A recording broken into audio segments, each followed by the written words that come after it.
And welcome into 91.5 WGRE. I'm Tyler Rosen. Alongside me up here in the booth, Eddie Zellick, and down on the sideline, Carson Mara, as we are set here live at Blackstock Stadium on the campus of DePauw University is Jack Drake, and the Tigers are about set to kick off here against the Oberlin Yeomen as Drake now comes set and takes his steps, a high end-over-end kick. And that's going to go about 5 yards deep into the end zone, and the ball will come out to the 25. And that's where Oberlin will start off. Eddie, Tigers coming off a tough loss last week on the road at Denison.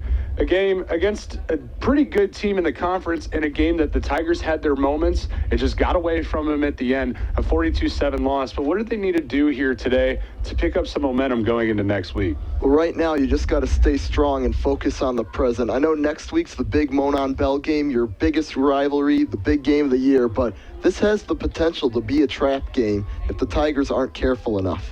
You're absolutely right. As Tigers can't get caught looking ahead just a week as Taylor takes a snap, now throws across the middle, passes complete out to the 30 and to the Tiger 32-yard line. A gain of about 7 on the first play there from the scrimmage for Oberlin. And one thing we noticed here going into the game on the two deep is the quarterback is Chris Allen, the leading passer, but does not get the start today in favor of the senior Zach Taylor. And it is, in fact, Allen who is in now, as the Yeomen will face a 2nd and 4 officially as we're under 14 and a half minutes here in the first quarter. As Allen takes the snap, drops back, facing some pressure, steps up. Now he throws, pass falls incomplete. He had an intended target sitting right at the 40-yard line, and that was number 9, Miles Temeny. Pass falls incomplete, and now a 3rd and 4 for the Yeomen. Dangerous pass there by Allen. Just tried to force that one into the middle. Seemed to be short-armed with a ton of Tiger defenders right there. Home for DePauw Tiger Athletics and if you're just joining us here at 91.5 WGRE, Tigers taking on the Oberlin Yeomen. Tigers moving right to left on the radio dial, wearing the all-black uniforms and black helmet. For Oberlin, moving left to right, it's going to be the maroon pants, white jersey, and the maroon helmet as the Yeomen come out in a twins look. Allen takes a snap, throws quick to the outside, pass falls incomplete, and a big stand on 3rd down for the Tigers, and 4th and 4 for Oberlin, and it looks like they will punt it away. And getting in the backfield was Brody Good, the senior on senior day, getting a hand in there, getting the initial deflection, which helped the pass fall incomplete as the back couldn't come down with it. Brody Good, who sat out a couple games earlier in the year due to injury, is back, and he's making his presence known. On to punt is Arnold for Oberlin, and back deep to receive for the Tigers is Valentine. That's a punt that goes straight up in the air, and it's not going to be a very good one as it just bounces on the Oberlin 42 and rolls out to the Oberlin 47. So maybe a 15-yard punt in total, and the Tigers are going to have great field position here. And by looking at the flags up on the uprights, the wind, they were punting directly into the wind, and you could easily tell that as it tried to take off, but just went straight up in the air and basically bounced backwards. Eddie, you mentioned the wind. We go down to the sideline now. Carson, last time you were down there, it was a little wet and windy. What's it like down there this afternoon? Well, guys, it's not wet, but it is windy. Eddie hit it right on the head. The wind is coming pretty hard and pretty consistent right out of the southeast end zone, southeast corner of the stadium here. So, that's why that kickoff went 5 yards deep and that punt didn't really go anywhere. Guys? Thank you, Carson, as Andrews will hand it off to Jones. Both of them, their first game back in 3 games as they both sat out against OWU as Andrews got hurt in that game. A nice run there by Jones, his first carry back from injury. A nice 6-yard gain, and now 2nd and 4 for the Tigers at the Oberlin 41-yard line. And at least after this initial run, his lower body injury he suffered earlier in the year seems to be doing fine. The Tigers having to go to running back by committee the past few weeks with Jones out. And Stiver and Pooler showed a lot of success, as well as Deaton getting into the end zone a few times as Harris comes on the motion and takes the handoff and gets upfield across the first down marker to the Overland 36-yard line. And a good gain there on second down by Harris and the Tigers to pick up the first down and move the chains. And one thing Harris does on that run right there is he found the hole. It wasn't big, but he was able to squeeze through it and slide up for the first down. It's 0-0 early on here, and what is the 9th game of the season for these two teams. With 13 minutes left in the first quarter, Tigers come out with a couple of tight ends, 2 receivers on the far side. Andrews takes the snap, rolls far side, looking, and picks up a block. Now just decides to throw it away as he was looking for Ritter down the field. Pass falls incomplete. Now a 2nd and 10 from the Overland 36. Andrews making the smart decision, not trying to force anything in there. We've seen him do that a few times this season, but their first pass of the game, trying not to throw a pick here early on, just gets rid of the ball out of bounds and keeps the Tigers alive on the drive. And it's going to be very important for the Tigers. As we've stated through most of the season, they've done a great job of moving the ball down the field. It seems, though, that the drives have just stalled out. Tigers, it's going to be key for them to finish some of these drives this afternoon as they come out with 3 receivers. Fakes the handoff, throws across the middle to Harris. Pass complete to the Overland 30, marked down at the Overland 29. A pickup of about 7, and now they're going to call it 8, so 3rd and 2 now with under 13 to play in the first quarter. Good quick speed by Will Harris there, just over the middle, and Andrews was able to find him pretty much right after taking the snap. Harris knew the ball was coming his way. Quick slants, had about 3 receivers running the same route across the middle. Tigers pick up a nice chunk of yards, and it was officially a gain of 7, so 3rd and 3 as the Tigers come out with 4 receivers and Jones to the right of Andrews. Hands it off to Jones. Jones looking for the outside. He's not going to get there. He's met by 3 Overland defenders, and it's actually going to be a loss of 2 on the play, bringing up a 4th and 5. And we'll see what Coach Lynch wants to do, if he wants to send out the field goal unit for an attempt or leave the offense out there and try and pick up this first down. And even though the wind would be to the back of Jack Drake, only 25% on the year, and you want to get points on the board, so I don't think your field goal kicking is going to be the option early on. As we've seen quite a few times this season, head coach Bill Lynch deciding to go for it on 4th and leave the special teams on the sideline. Oberlin absolutely packing the box right now. 4 stand-up linebackers and a couple of ends. Andrews drops back, throws across the middle, pass falls incomplete. Intended target was Harris. No flags on the play, so Oberlin stands up strong and gets the turnover on downs. And there, as we said, another drive stalling out. Started off with great field position due to the windy punt and get an initial first down, but after that, 3 straight plays, or in this case 4, and they can't advance the ball any further. And so the Tiger defense comes seemingly right back out onto the field. And with 11:43 left in the first, still knotted up at 0. Oberlin comes out, 4 receiver look, 2 by 2. Now brings a man in motion down the offensive line. Allen takes the snap. He's going to hand it off.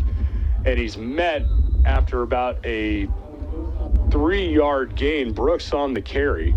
So it's going to bring up a 2nd and 7. A good first down play there by the Tigers to at least keep it to a short gain. Once again, Good gets in there, and he was kind of getting blocked on the edge, but he was able to fight past the lineman up front and be able to take down Brooks before he could get a big gain. 2nd and 7. The stack look on both sides as Allen hands it off to Brooks again, who's carrying a couple defenders with him, gets out to the Overland 40, and a tough gain of about 5 yards, bringing up a 3rd and 2, and again another chance for the Tigers to get off the field defensively. And Brooks isn't that big of a back, standing at 5'8", 185. You wouldn't really consider him a big bruising back, but he pushed through the line and used his man up front to pick up some yards, setting up 3rd and short. The sophomore out of Riverdale, Georgia, coming up with a tough run, getting the tough yards and putting his team in a position to convert on 3rd and 2. A couple of receivers on the far side for Allen in the Overland offense. Tigers bring the pressure, hands it off up the middle, and he's going to be stuffed at the line of scrimmage. Second effort, though, is awfully close. We'll check the spot by the officials, as it didn't look like Brooks got there. And from the spot on the field, it looks like they are marking him short, about half a yard short. And it will be, you're absolutely right, Eddie, as the signal goes up. It is 4th, and we'll call it We'll call it 1 yard. It might be a little less. Overland looks to be staying on the field with 10 minutes left here in the first quarter, facing a 4th and 1, coming out with 3 receivers and a running back to his right. Allen in the gun. And now we get a timeout called by Oberlin and head coach Jay Anderson, who comes into this contest in his 6th season with Oberlin, but sitting at a 12-46 record in those 6 years. And as we've gone through the years, Eddie, it's an Oberlin program that at times has shown the spurts that they can be a good program, but overall as a whole, you look at the records and it just hasn't been there. And I think a big part of that has to do with the small roster sizes. We looked at it and they had, about 40 people on the team? And it's just tough to get a really good season going when you have such a small team. You're asking a lot more out of your players and don't really have that room for growth and development. You're absolutely right, Eddie. Again, it's a different animal coaching and playing here in Division III than it is in some other levels around the country, as after the timeout, now the Tiger defense comes back out onto the field, and we're set for 4th and 1 from the Oberlin 41-yard line. 3 receivers and a tight end, a running back to the right of Allen. Allen now steps up. He's going to go under center. He's going to sneak it. Ball comes free on the snap. We'll see if he hopped back on it, but he didn't get anywhere near that first down marker, so it doesn't matter. Tigers are going to come up with the football on the turnover on downs. And what a stop there by the Tiger defense. And they tried to be sneaky, get up to the line quickly, and QB sneak it across the line, but you fumble the exchange. It's really tough to be able to pick it up, especially once the Tigers saw Allen hurry up to the line. They pretty much just all jumped around him, and I think that's what probably caused them to lose the ball. You're absolutely right, as Allen definitely caught the attention of the Tigers defensively, as the Tigers were already showing some pressure by the linebackers. Allen got a little too far outside of himself. Now the Tigers will take over with first down at the Oberlin 41, 2-by-2 look. Andrews in the gun with Jones to his right. Takes the snap. Takes the handoff. Throws far side. Pass complete to Ritter. Ball comes free. It's on the turf. Who's got it? As we still wait the official word, as now we get hands in the air. Fumble recovered by Oberlin. The Yeomen have it. So one play after the Tigers force a turnover on downs, they cough it up offensively, and now Oberlin going back the other way. And Ritter on the play, just trying to do too much, pick up a few extra yards instead of just hanging on to the ball. After your defense picks up a good turnover, and once again, the story of the season, offense can't get anything done. We have to ask a lot out of this Tiger defense. Defense back out onto the field for the 3rd time, and still 9 minutes and 18 seconds left here in the first quarter. Oberlin comes out with 3 receivers, one here all alone, standing just below the numbers. As Allen takes the snap, rolls far side, facing some pressure, throws, pass complete, ball comes free, and this time it looks like the Tigers came up with it. And they do. How about that? So 3 plays, and we have a turnover on downs and 2 fumbles, and now the Tigers are going to start it at the Oberlin 46-yard line. Carson, what's the energy like on that sideline after those 3 plays? Guys, this has been an emotional roller coaster down here. I mean, the defense walks off the field after that turnover on downs and a fumble, and they're amped up. And then the offense goes out there and they walk back, sullen and sunken, and the defense goes out and does it right again. And now everybody's on their feet and hollering. And there's quite a few people in the stands, and they're all excited too. Guys? Thanks, Carson. As now the Tigers will face a 1st and 10, sitting at the Overland 46 with a couple of tight ends and a couple of receivers. Takes the snap. He's going to hand it off to Pooler, who moves forward, churning his legs, getting upfield, and getting an extra push from Dax Schnazy, the tight end, who gave him a couple extra yards on the play and a pickup of about 5. We'll call it 4. And now 2nd and 6, a tough run there by Pooler and Schnazy getting in. And most importantly, they held onto the ball, so the fumble streak ends. So we could finally see an offensive drive happen here. So maybe puts 2 and 2 together for the Tigers offensively as they break the huddle and send 2 receivers out to the far side. That's Haynes and Ritter. Ritter standing at the numbers. two running backs as Andrews takes a snap, fakes the handoff, throws, pass intended for Haynes, falls incomplete. Just overthrew him by about a step as Haynes, with the outstretched arm, couldn't corral it in. And now a 3rd and 6 with 8:20 left here in the first quarter. Tigers and the Yeomen all knotted up at 0. And one thing with Cam Haynes at 6'5", former quarterback, now transitioned to receiver this year, he's got a height advantage on a lot of the defensive backs, and I could see in a goal line scenario they try and throw it up to him at some point. He's definitely a threat when the Tigers move to about that 20-yard line and trying to take a shot early and get in the end zone. And now single receiver look on each side and two running backs. Andrews drops back, facing some pressure, rolls here on the near side, escapes, looking downfield. He's got a man, pass complete to Jones. What a play! He laid out for about 5-yard extension.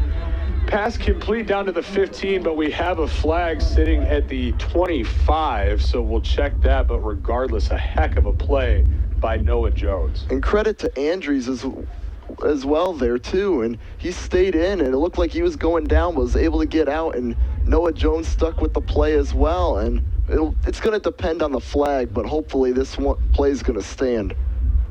And now we get the fouls on the play, both against the defense. Holding on the defense, that penalty is declined. Personal foul, roughing the pass. Number 20 on the defense. Half the distance to the goal, first down. So a unsportsmanlike roughing the passer call against Oberlin is what gets him. So the ball moves an additional 7.5 from the 15 to the 7-yard line, and the Tigers really in business, first and goal, with 8:12 left in the first quarter, and really looking to get first points on the board and carry some momentum through the rest of this game. And that was a big play right there, as we mentioned. And then with the penalty, kind of a foolish penalty, and we've been talking about those throughout the season, that they really just come back to hurt you. As Harris comes in motion and now goes back, Andrews takes the snap, fakes the handoff. No, he hands it off to Jones. Jones, facing some pressure, stops, gets upfield for a few, and now a big scrum there, rugby style, as some pushing and shoving goes on, trying to get Jones closer to that goal line. Forward progress is stopped, however, at the 5-yard line, a gain of 2, and now second and goal. And Jones has had a few really hard-nosed runs today, even coming off the injury, and I've seen him when he's been coming off the field after the possessions, and he's going right to the bike. But other than that, I think that's just trying to stay loose in the cold weather and not really any injury related, because he seems to be running fine. Jones, as we mentioned, his first game back, has looked real well so far for the Tigers offensively. He's not been afraid to take some shots if he needs to, as the Tigers come out in the eye look. Single receiver look, pitches it out to Jones, who fights forward into the end zone. Touchdown, Tigers. As we get the word from this line judge here, the Tigers with the first score of the game, the first lead at 6, with the extra point to come from Drake. You got to give credit to a big block by James Deaton there that sprung Jones free. It seemed like the defender was going to get him in the backfield, but Deaton just put his shoulder into the defender, freeing a lane, and Jones went right through it, and the Tigers are up front. As Drake now, Harris to hold. And still some waiting down on the sideline as Tigers were missing one person. That was Deaton, who comes sprinting onto the field now. And we are about set, ready to go as Bohr to snap, Harris to hold. Good snap, good hold. Kick is good, as it was end over end. Didn't look like Drake got a lot of it. Finds its way through the uprights, and with 7:10 left in the first quarter, Tigers leading the Yeomen 7-0. Eddie, what'd you like on that offensive drive from the Tigers? Overall, just the ability to finish. We haven't seen a lot of that, and it seemed like Andrews was going to be sacked for a huge loss. Ended up getting a nice wheel route down the sideline to Noah Jones, and tack on the little bit extra with the penalty. Sets him in prime position for a couple plays later to get it in and get him on the board. And Tigers' first score of the afternoon gives them the first lead. They scored first last weekend as well against Denison, but the Tigers showing some signs of life on that first drive. They've driven the ball in the few times that they have had the ball and held on to it. They've gotten down the field, just not been able to finish. This time they do, and they own a 7-point lead with 7:10 left here in the first quarter. And Eddie, we get set. Tigers defense getting ready to come back out onto the field. What have they done that you've liked so far today? What do they need to keep doing to just really secure this thing up? Well, the Yeomen use a really heavy spread offense style, and the Tigers really aren't letting them get in the open space. We've seen a few times where they're trying to have blocks set them free, but the defenders, Brody Good especially, has been able to sneak in there and come up with a few big stops. As Drake, another high end-over-end kick. We'll see where this one's fielded. Fielded about 1 yard deep and now taken out across the 10. First hit and gets across the 15, and then finally met by about 5 Tiger coverage players and stopped at the 21-yard line officially. Not a bad return, but the Tigers defensively are going to be starting out in pretty good shape. And we've seen quite a few times off the kickoff that they've been able to pin them pretty deep back, and I think a lot of that has to do with Drake's leg. As we talked about, hasn't been a little shaky on field goals and extra points this year, but kickoffs, he has been a very key part of the special teams unit. Most of the time in kickoffs, Drake has put it at least back to the 10. 6:47. As now we get a clock adjustment as we had some issues. And I think we're set, ready to go now as Allen and the Oberlin offense come back out onto the field. Tigers showing some pressure here from the linebackers as now they back off just a little bit. Allen takes a snap, hands it off to Brooks, breaks one tackle, but then is met after a short gain, maybe a gain of 2 out to the Overland 23, and 2nd and 8 now for Overland.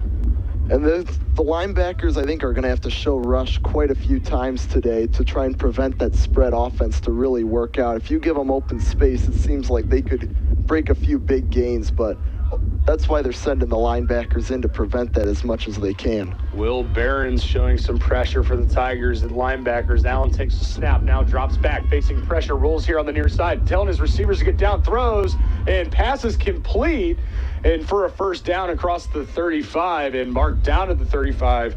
Hyatt had the coverage as Allen was just trying to make anything happen, and he found his man, Brian Colarusso, the sophomore receiver, and he picks up the first down for the first time this afternoon.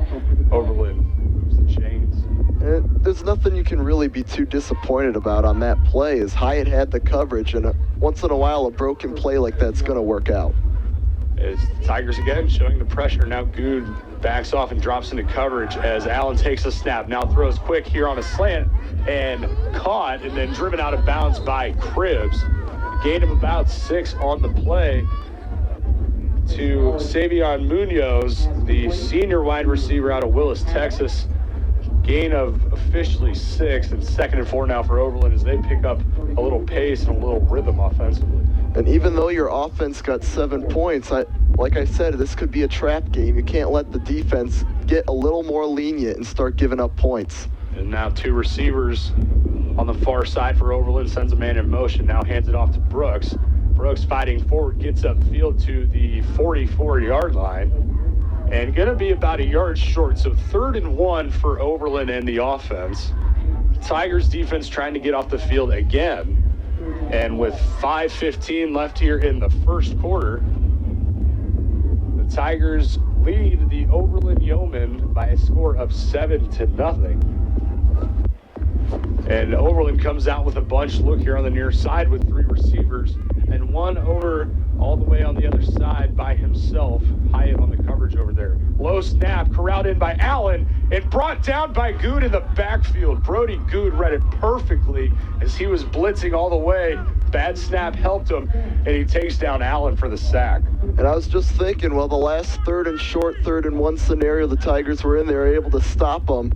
And once again, another low snap. The first one was on 4th down. This one was on 3rd down, but they're both still important. And the Yeomen are going to have to figure out that center quarterback exchange if they want to have any kind of success. And this time, the bad snap comes in the shotgun and not under center. So all around, bad play for Oberlin. High snap, and that kick is blocked by Duncan West. He picks it up, and he's tackled inside the 20. Duncan West, the junior out of Dallas, Texas, comes up with the big play, and the Tigers are cooking inside the Oberlin 20. And Arnold, after his first punt, he kicked it pretty traditional style, and it just went straight up in the air, affected by the wind. But on this one, he tried to do that rugby style before West could get in there and get a hand on it. Duncan West got in, and he met the up back, and really just with no pressure coming from that up back, was able to get a hand out there, picked it up, got forward for a few, and now Tigers are going to start at the Overland 19. First down and 10. Two receiver look on the far side, couple of tight ends, and Stiver at the running back position. Andrews fakes the snap, rolls far side, looking for Hudson, throws, passes complete to Hudson at the 1 yard line as Hudson ran a little comeback route. We do have a flag down inside the 10. We'll check it. But as of now, it'll be first and goal at the 1 for the Tigers. How about that toe tap by Hudson and coming back for it? Even after Andrews had nowhere to go initially. Ineligible man downfield on the offense, number 63. That is a 5-yard penalty from the previous spot. Replay, first down. So the junior Jack Bain called for the illegal man downfield, and unfortunately for the Tigers, that'll negate the 18-yard pitch and catch from Andrews to Hudson, and now the Tigers looking at a 1st and 15 and owning a 7-point lead with 4 minutes left here in the first quarter. And as they break the huddle, they go with that same look. Hudson and Harris over on the far side, Stiver to the left of Andrews. Now Harris comes in motion, takes the snap, hands it off to Harris. Harris gets a couple blocks, makes a cut, tries to get upfield. A gain of only a few out to the Overland 22. And second and about 13, we'll call it, for the Tigers coming up.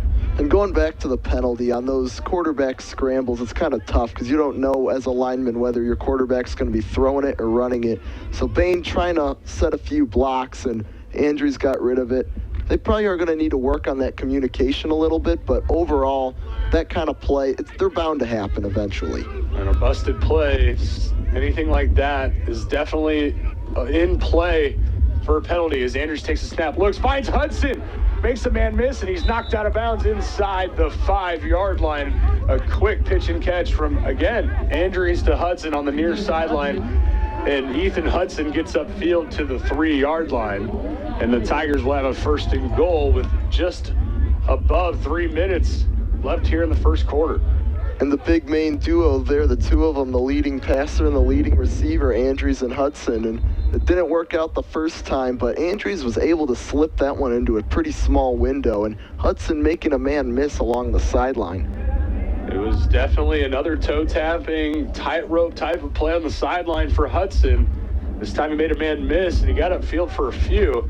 Now the Tigers facing first and goal from the 3-yard line.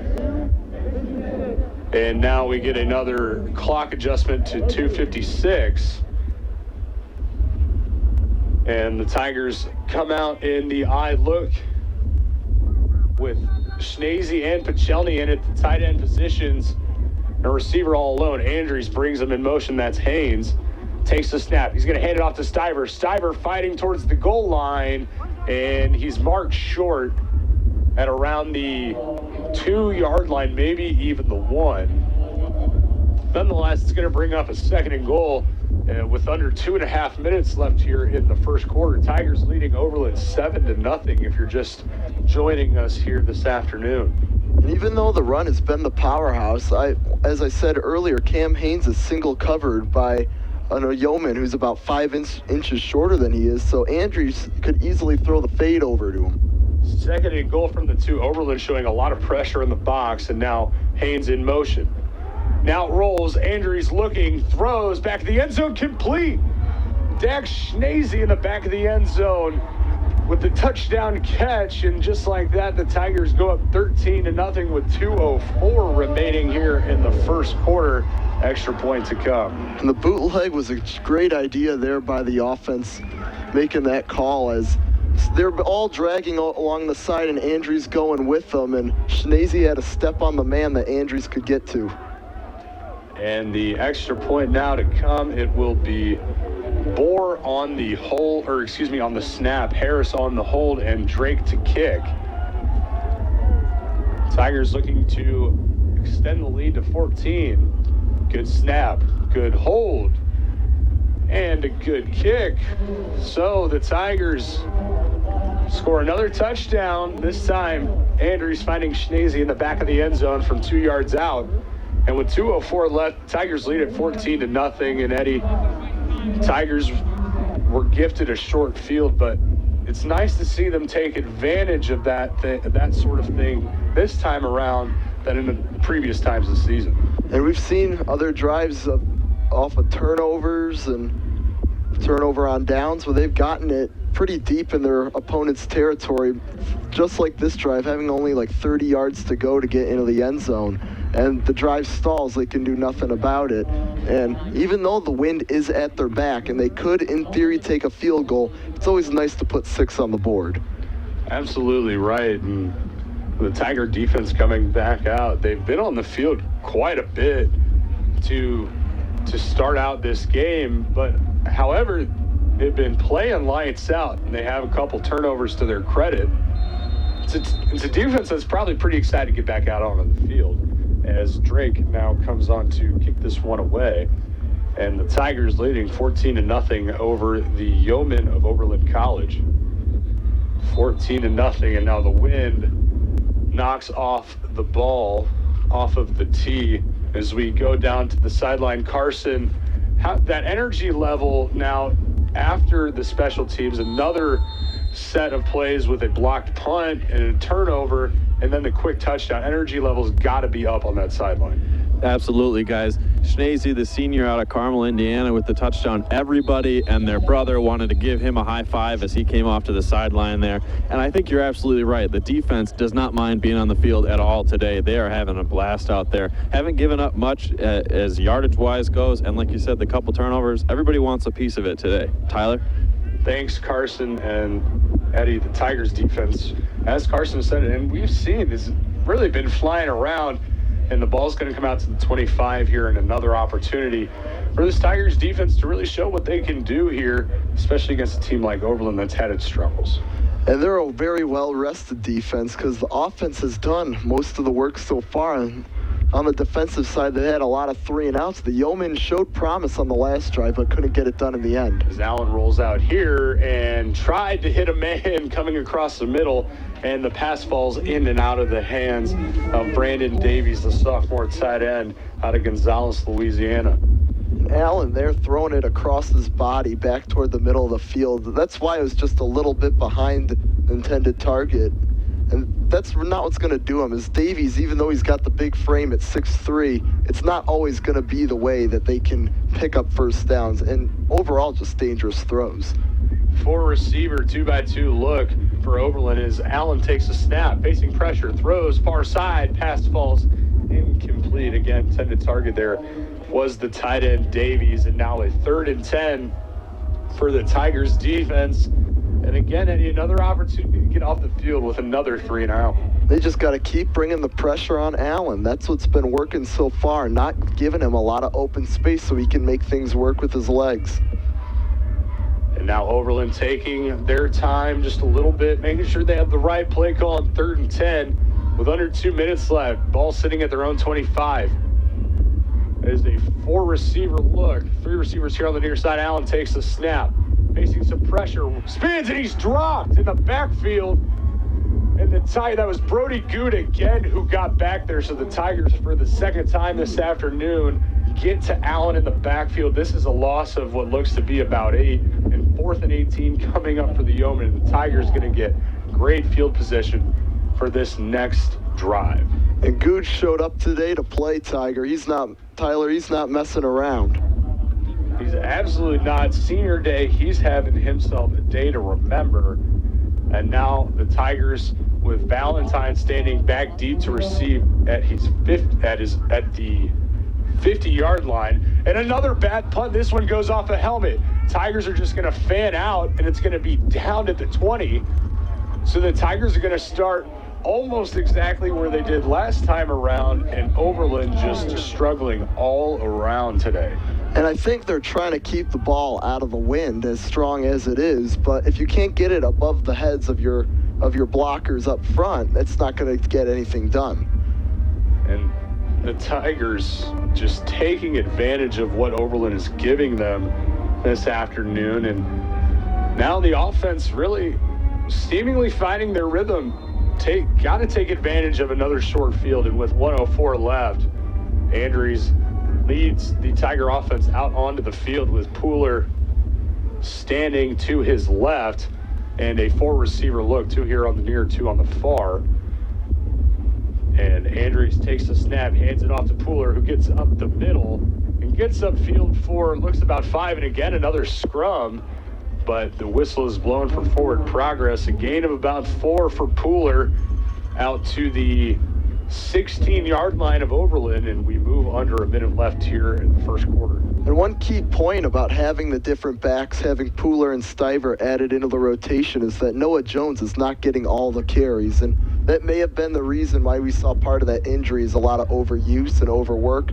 But now that you have a 3-headed monster in the backfield, you can use a lot of other options. Andrews takes a snap, hits Pooler on the screen, and Pooler, the turf monster, got him as he tripped up over his own 2 feet. Got upfield for a couple, however, but he had a lot of green in front of him, and that looks like it will do it for the first quarter. As we move to the second, we're going to step aside, but the Tigers leading the Overland Yeomen 14-0 here on your home for Tiger football and your home for all of Tiger Athletics, 91.5 WGRE. Your score, DePauw 14, Oberlin 0.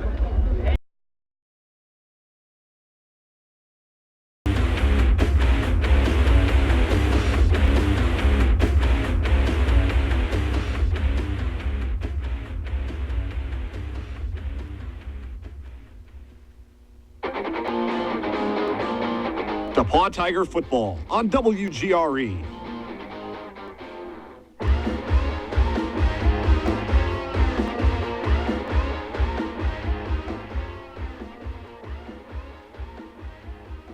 And welcome back into 91.5 WGRE. I'm Tyler Rosen. Alongside me, Eddie Zellick. And down on the sideline, Carson Mara. We move to the second quarter. Tigers owning a 14-0 lead over the visiting Yeomen of Overland College. And the Tigers facing a 3rd and 5 now. Ball sitting at the Overland 14-yard line. As the Tigers come out with a 2-by-2 look, brings a man in motion. That's Major. He hands it off to Major. Has a couple blocks, trying to reach the edge. He's not going to do so. And now we get a late flag coming in all the way from the back judge. It is a gain of about 4. It looks to be just a hair short is Major, maybe about a yard, but we'll check the flag. There's a little bit of chippiness going on after the play. I think it was going on both sides. Might have to just replay this down over as there's a flag sitting right about the 11-yard line at the numbers, and the officials still meeting to talk this thing over, figure out what exactly the penalty may have been. As it is a drive the Tigers need in the short field. Blindside block, number 10 on the offense. That is a 15-yard penalty from the end of the run. Replay, 3rd down. So an illegal crackback blindside block there by the junior wide receiver Cam Haynes. And that is a killer because that'll move it back 15 from the end of the run, making it looks to be 3rd and 14 now for the Tigers offensively, as they need to get to the Overland 10-yard line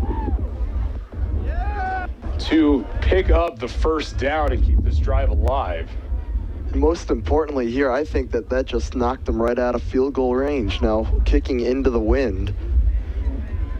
Now, the ball is actually placed at the Oberlin 27, so a 3rd and 17 for the Tigers.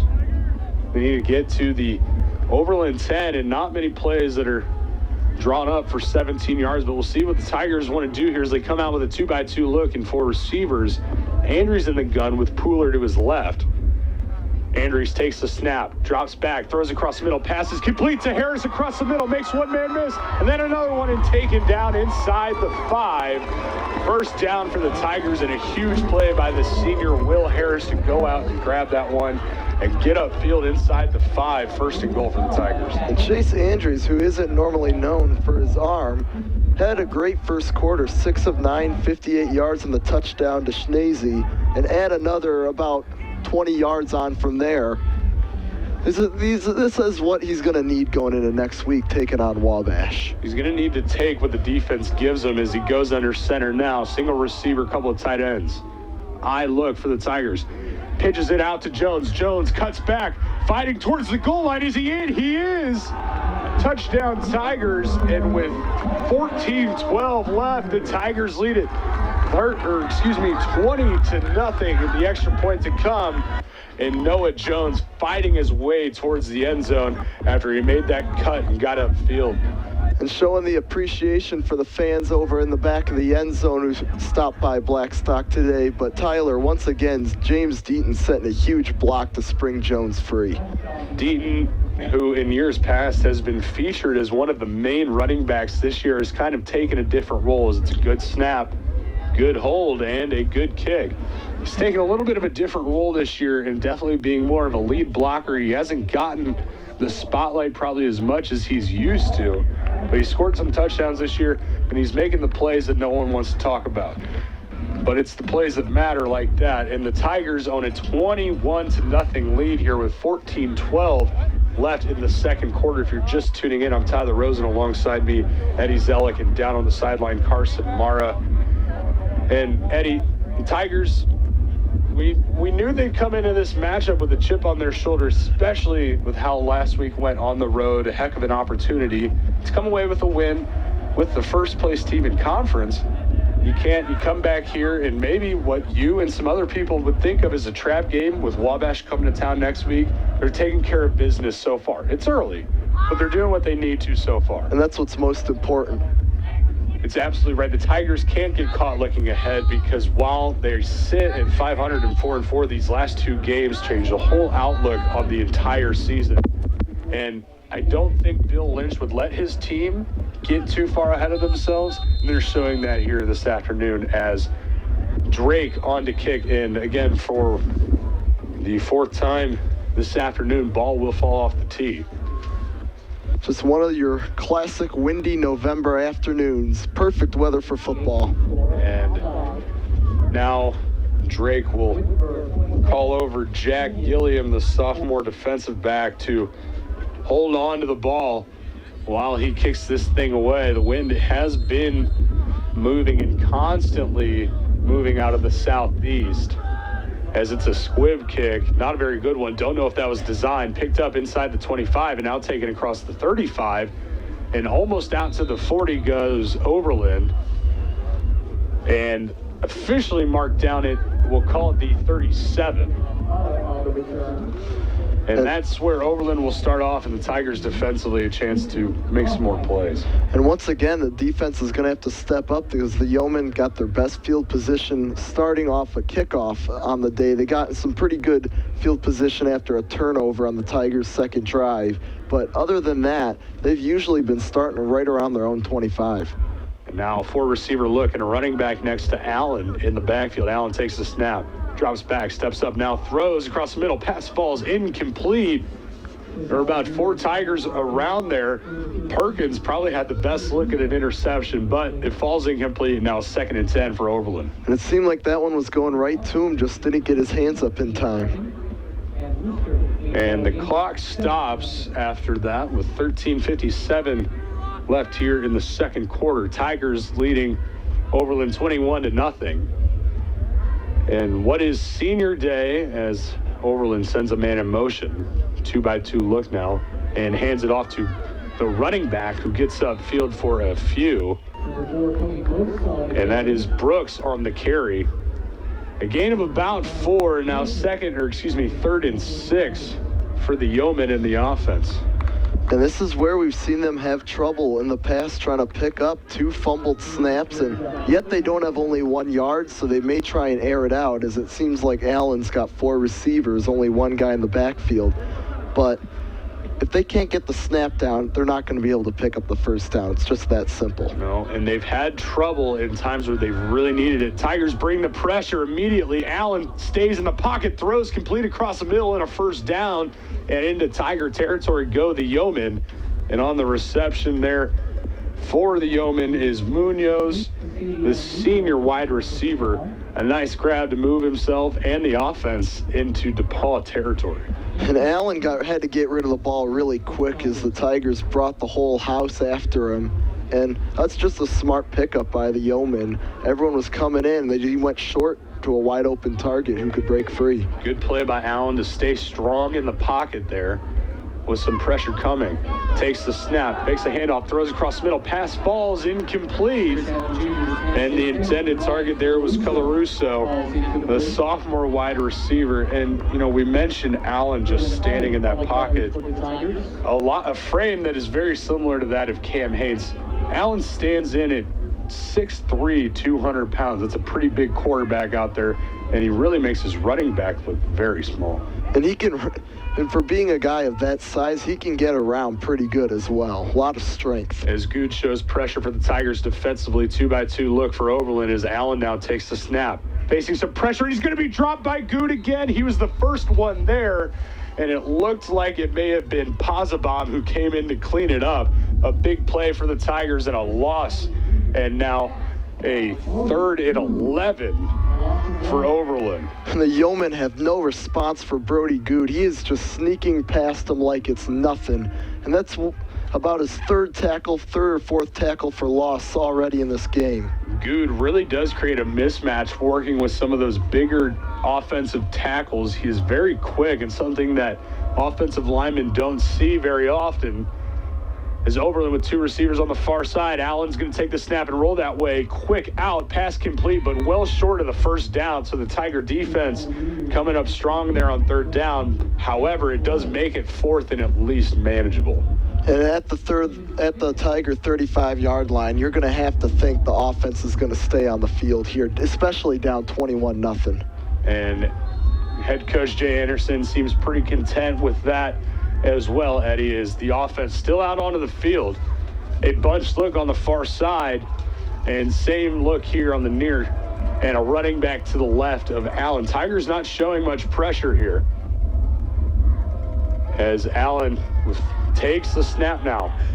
Facing pressure, steps up. He's going to take off and run, and he's going to get real close to that first down, marked down at the 31, and just past that first down marker. So a broken play and some improv from Allen picks up the first down, and Oberlin offense stays on the field looking to cut into this 21-0 lead.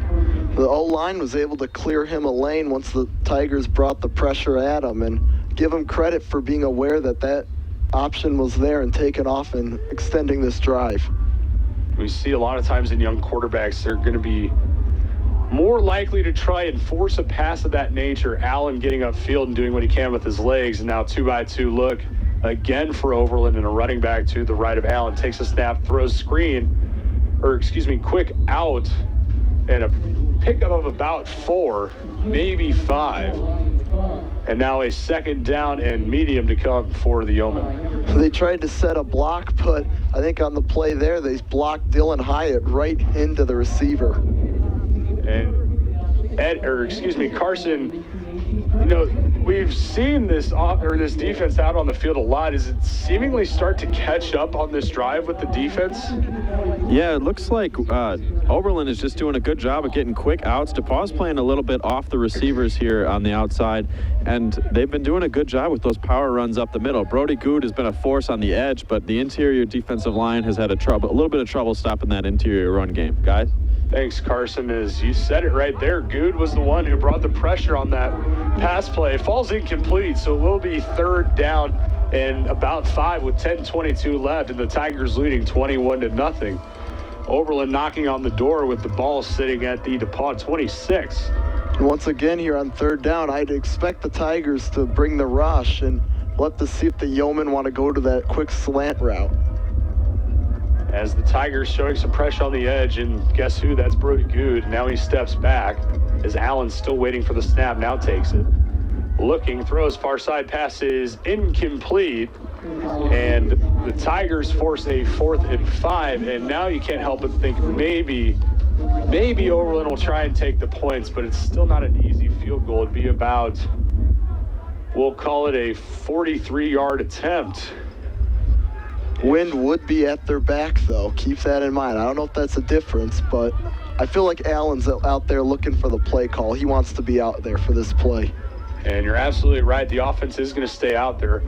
And Allen giving the call to his offensive line as now he steps back. It's a bunch twins look for Oberlin. And the Tigers showing a bunch of pressure in that box, and now they drop back. As Allen takes the snap, facing pressure, steps up. He's going to be hit and looks to be short. We'll check the spot, and he is well short, a good 2 yards short. So Pozzebon, one of the first ones to get there, the defensive lineman, and Oberlin falls short in a turnover on downs, and with 10:08, Tigers are going to take over. They tried to run that quarterback draw up the middle, and this time didn't have the lane. Came close to picking it up, but good job by Pozzebon grabbing him down and not letting him get very further. And now a spot the Tigers offense hasn't been in very much this season. They own a 21-point lead and a chance to really hammer this thing home early in the first half now. And with 10:08 left in the second quarter, Tigers will take over at their own 24 as Pichelny comes in motion. Andrews takes a snap. And he hands it off to Jones, who breaks a couple tackles, spins off another, and carries a couple defenders with them out to the Tiger 33-yard line, and a gain of 9 on the play. A tough run there by Noah Jones. Wasn't going to go down easy. Kept his legs moving, which we've seen him do all season long, But pretty much on first down, he was hit he got about, I would say, 7 yards after the first initial contact. And he did it in all sorts of ways. He hopped over some guys on the ground, spun off a defender, and then carried a couple with them for the last couple of yards as the Tigers come out with 2 running backs, one on each side of Andrews. Takes the snap. He's going to hand it off to Jones again. Jones gets forward for a first down across the 35 and eventually brought down at the 38. A first down for the Tigers. A nice pickup again, letting Jones finish what he started. And I think at this point, they're just trying to work the clock as much as they can, get a long drive and score before the half. You're absolutely right. Tigers will start with the ball in the second half after they deferred on the coin toss. And with 9 minutes left, Tigers again showing no signs of hurrying up quite now. Are not really in a position to have to, and they come out with 3 receivers here on the near side as the Tigers moving left to right. Takes the snap, takes the handoff, quick pass to Hudson across the middle, complete, picks it up across the 50 and taken down at the Overland 48-yard line. A first down for Hudson and the Tigers, and it moves the chains into Overland territory. Hudson able to use his quickness and find an open lane, and Andrews finding him, and once again Hudson just moving forward, catches the ball first and then tries to run for more.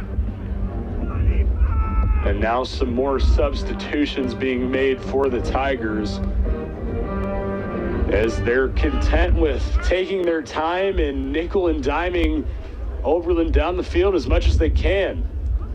Bunch look on the far side, takes the snap, hands it off to Jones looking for the edge. He gets the edge and then maybe gets back to the line of scrimmage as the Oberlin defense just strung it out as long as they could. And officially going to be a loss of 1 on the play for Jones and the Tigers offensively as we move under 8 minutes left here in the half. And Jones is more your back that should be running north and south instead of trying to get outside. He does have the speed, but overall, he's your guy that's in there for the strength and power. And when he's been running up the middle, he's been picking up 7-8 yards a carry. But there, tries to dance outside and ends up losing a yard. And just a note, Pozzebon of the Tigers defense getting looked at by the trainers in the shoulder. So we'll check on that as Jones takes the screen pass and juggled it for a little bit, was able to bring it in and got upfield for about 8. And that's going to bring up a 3rd and 4 officially. And Will Harris on the play, not allowing the quarterback to be able to reach Jones, setting a key block, as he's been getting a lot of help, not only from the guys up front, but other additional figures as well. And the Tigers are really going to need that. It's been an offensive line that has had its struggles this season. As now DePauw comes out with the 2x2 look, takes the snap. Andrews looking, now flush. He's going to roll this way, take off and run, tries to get upfield, and he picks up a few. He gets close to that first down marker. We'll see what the spot is here. He looks to be about a yard short, though, however. Yeah, needed the 38. I think he only got to about the 39 as official here on the near side says 4th down. I think this is a go-for situation, 4th and 1. And that's exactly what it looks like Coach Bill Lynch is going to do. Is Schnese has checked into the game, as well as the junior Duncan West, so 2 tight ends. And now a timeout called, as the Tigers didn't have the correct personnel in. And with 6:18 left here in the first half, Tigers leading 21-0 if you're just tuning in. I'm Tyler Rosen, alongside me Eddie Zellick, and down on the sideline is Carson Mara. And Eddie, a team that in the Tigers, we didn't really know how they responded last week. It was a tough loss, but a game where they had their moments. Well, I think they've answered that pretty well here in the first half. What do they need to do, though, to close out this first half and really just keep off any Overland momentum? Well, for one thing, a big difference between not only last week, but most of the season is they've been able to finish. They've gotten it down in the red zone 3 times, and I've seen 3 touchdowns so far. And right here, going for it on 4th and 1, just not giving up. Absolutely right. And you got to love the aggressive play call, even though you're up 21. It just shows the confidence in your guys, as Andrews is under center, and the Tigers in the eye look with a couple of tight ends in Schnese and West.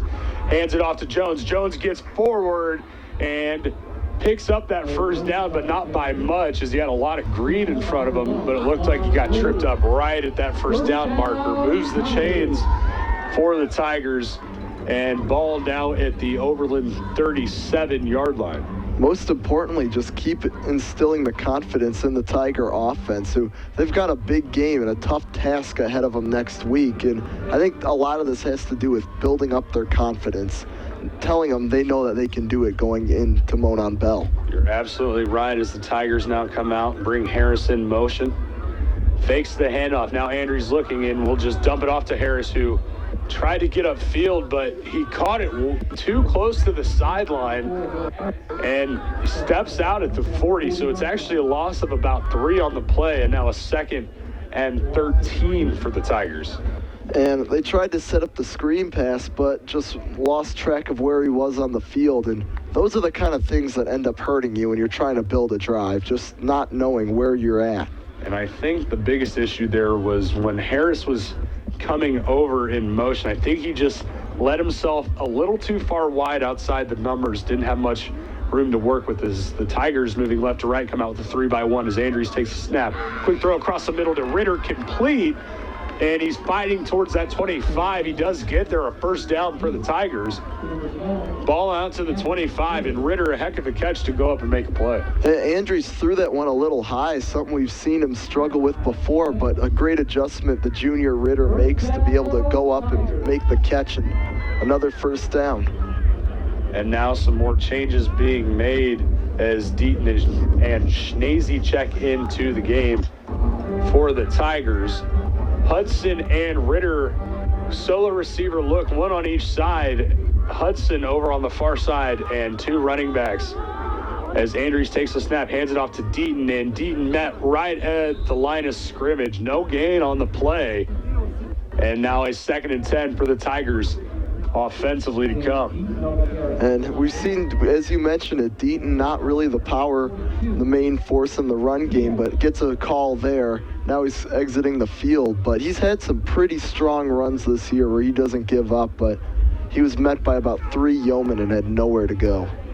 And now Tigers coming out with a little bit of a different look. 3 receivers over on that far side and a couple of tight ends. As Andrews in the gun hands it off to Jones. Jones picks up a couple blocks, forces one guy off of him and then another, and then tries to get forward It's all for just a gain of about 4, so not much doing on the play.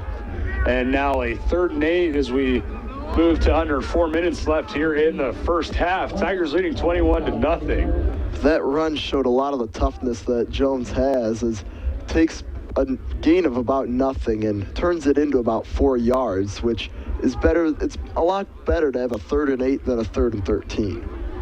Absolutely right. Just got to chip away at some of those long yardage situations. Tigers 2-by-2 look. And a lot of movement on the Overland side of the football, trying to make some adjustments. Running back to the right of Andrews.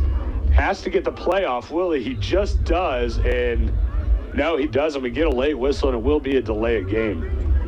That's a costly penalty. I know you have to make sure everyone's set, but you got to be aware. False start on the offense, number 77, 5-yard penalty, replay, 3rd down. So instead of a delay of game, as the clock was running down, Jack Raffo, the sophomore out of Laguna Beach, is whistled for the false start, and that negates the short play by Jones that made it at least 3rd and 8. Move the ball back. It's 3rd and 13 now.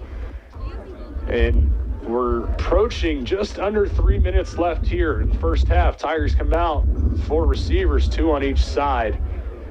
Hudson on the far side standing at the numbers as Andrews takes the snap now, drops back, steps up. He's flushed over on the far side looking for someone on the run. He's going to take off and go. Makes a man miss, picks up the 1st down and takes a shot. How about that?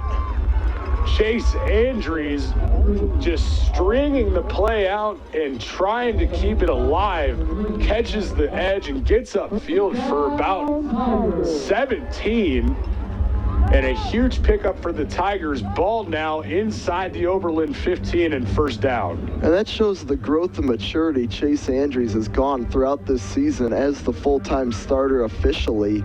As I feel like early on in the season he would have tried to force that pass, but did what he could with his legs, and a great job overall to keep this drive moving after a costly penalty. And a great move on the sideline to get back towards the middle of the field as he takes a snap. Now a throwback. He's got a man wide open. It's Jones. Touchdown Tigers. How about that play call? Jones was left all alone as Andrews comes to the near side. Everyone's following him that way. Jones just sneaks out to the outside. He had 5 yards of freedom. Nobody was even close to him. And a heck of a play call from offensive coordinator Brett Dietz and Bill Lynch. A perfectly called play that gives the Tigers a 27-0 lead with the extra point to come. Harris to hold, board a snap,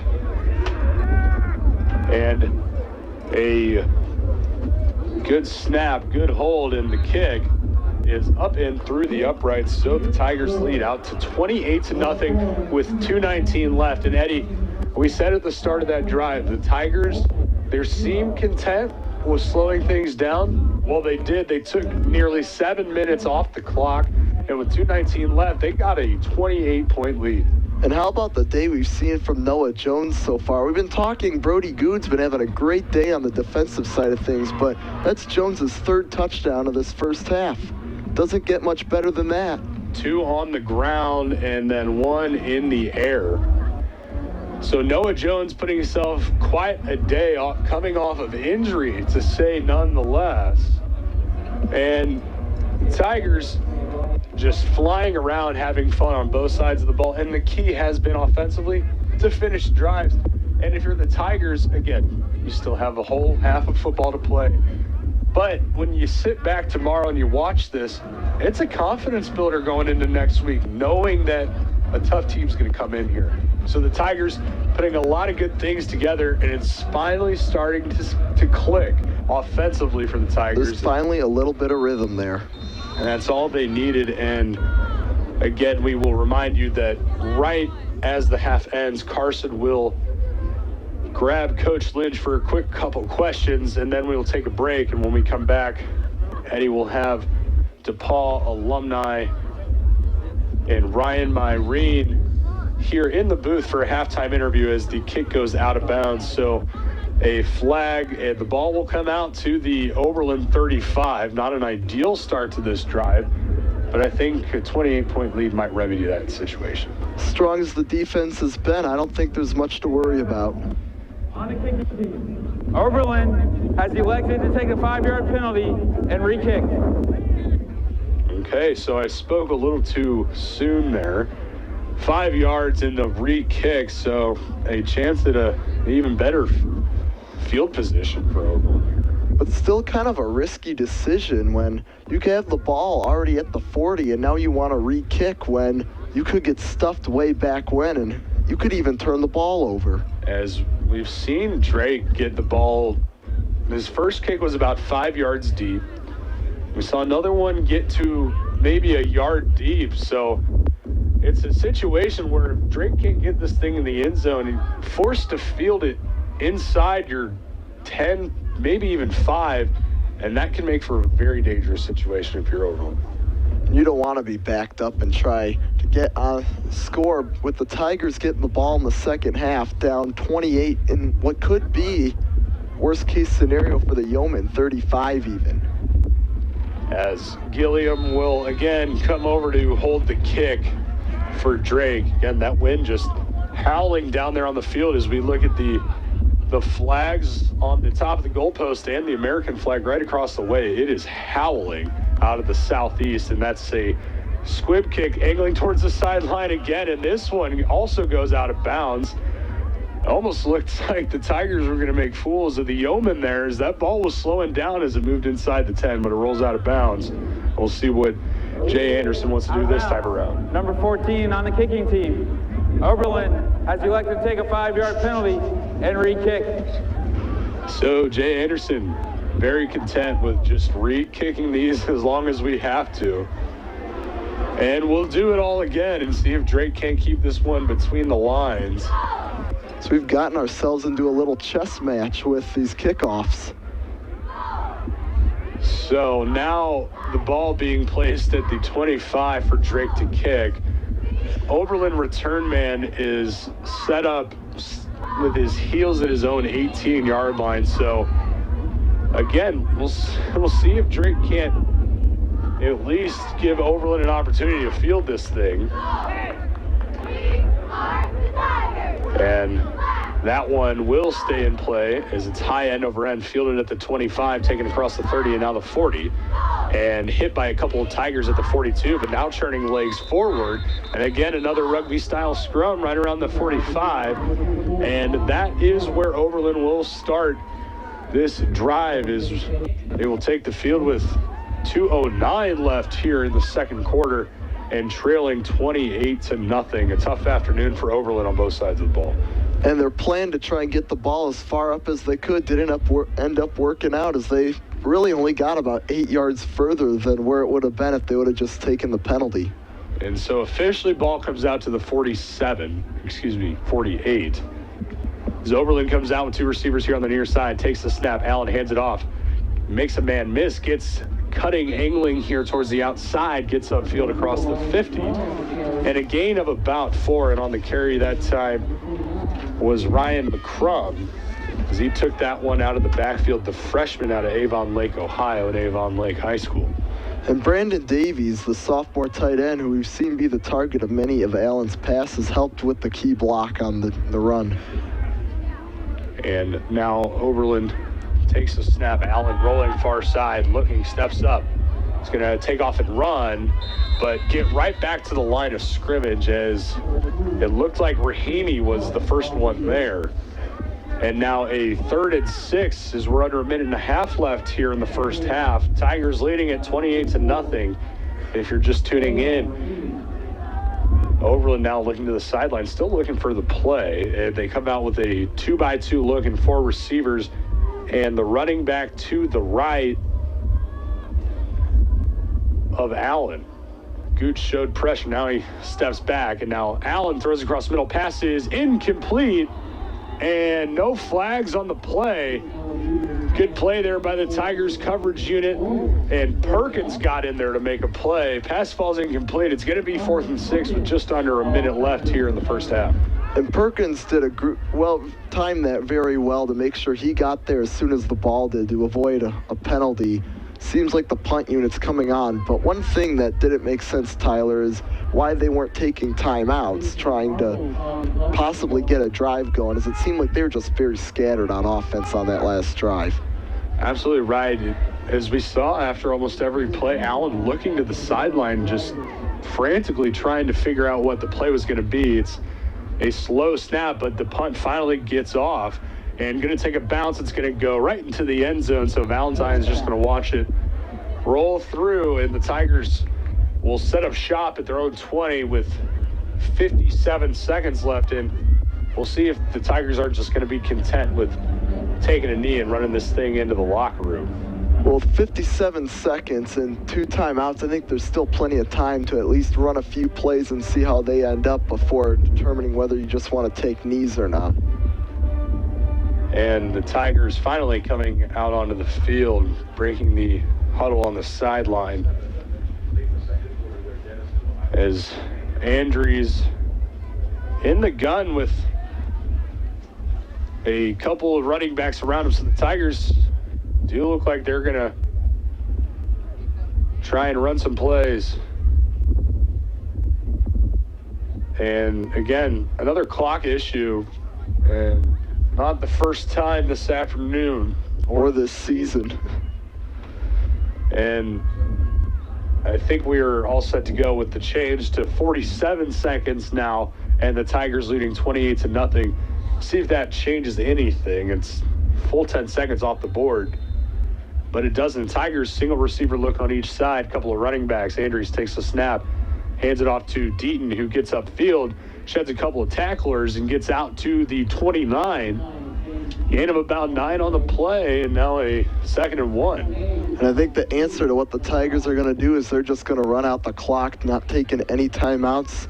I'd be content with a 28-0 lead going into the half, plus they get the ball to start the second. And that is huge for the Tigers, owning a 28-point lead and getting the ball, a chance to really just put this thing out of reach even more to open up the quarter, as that will do it.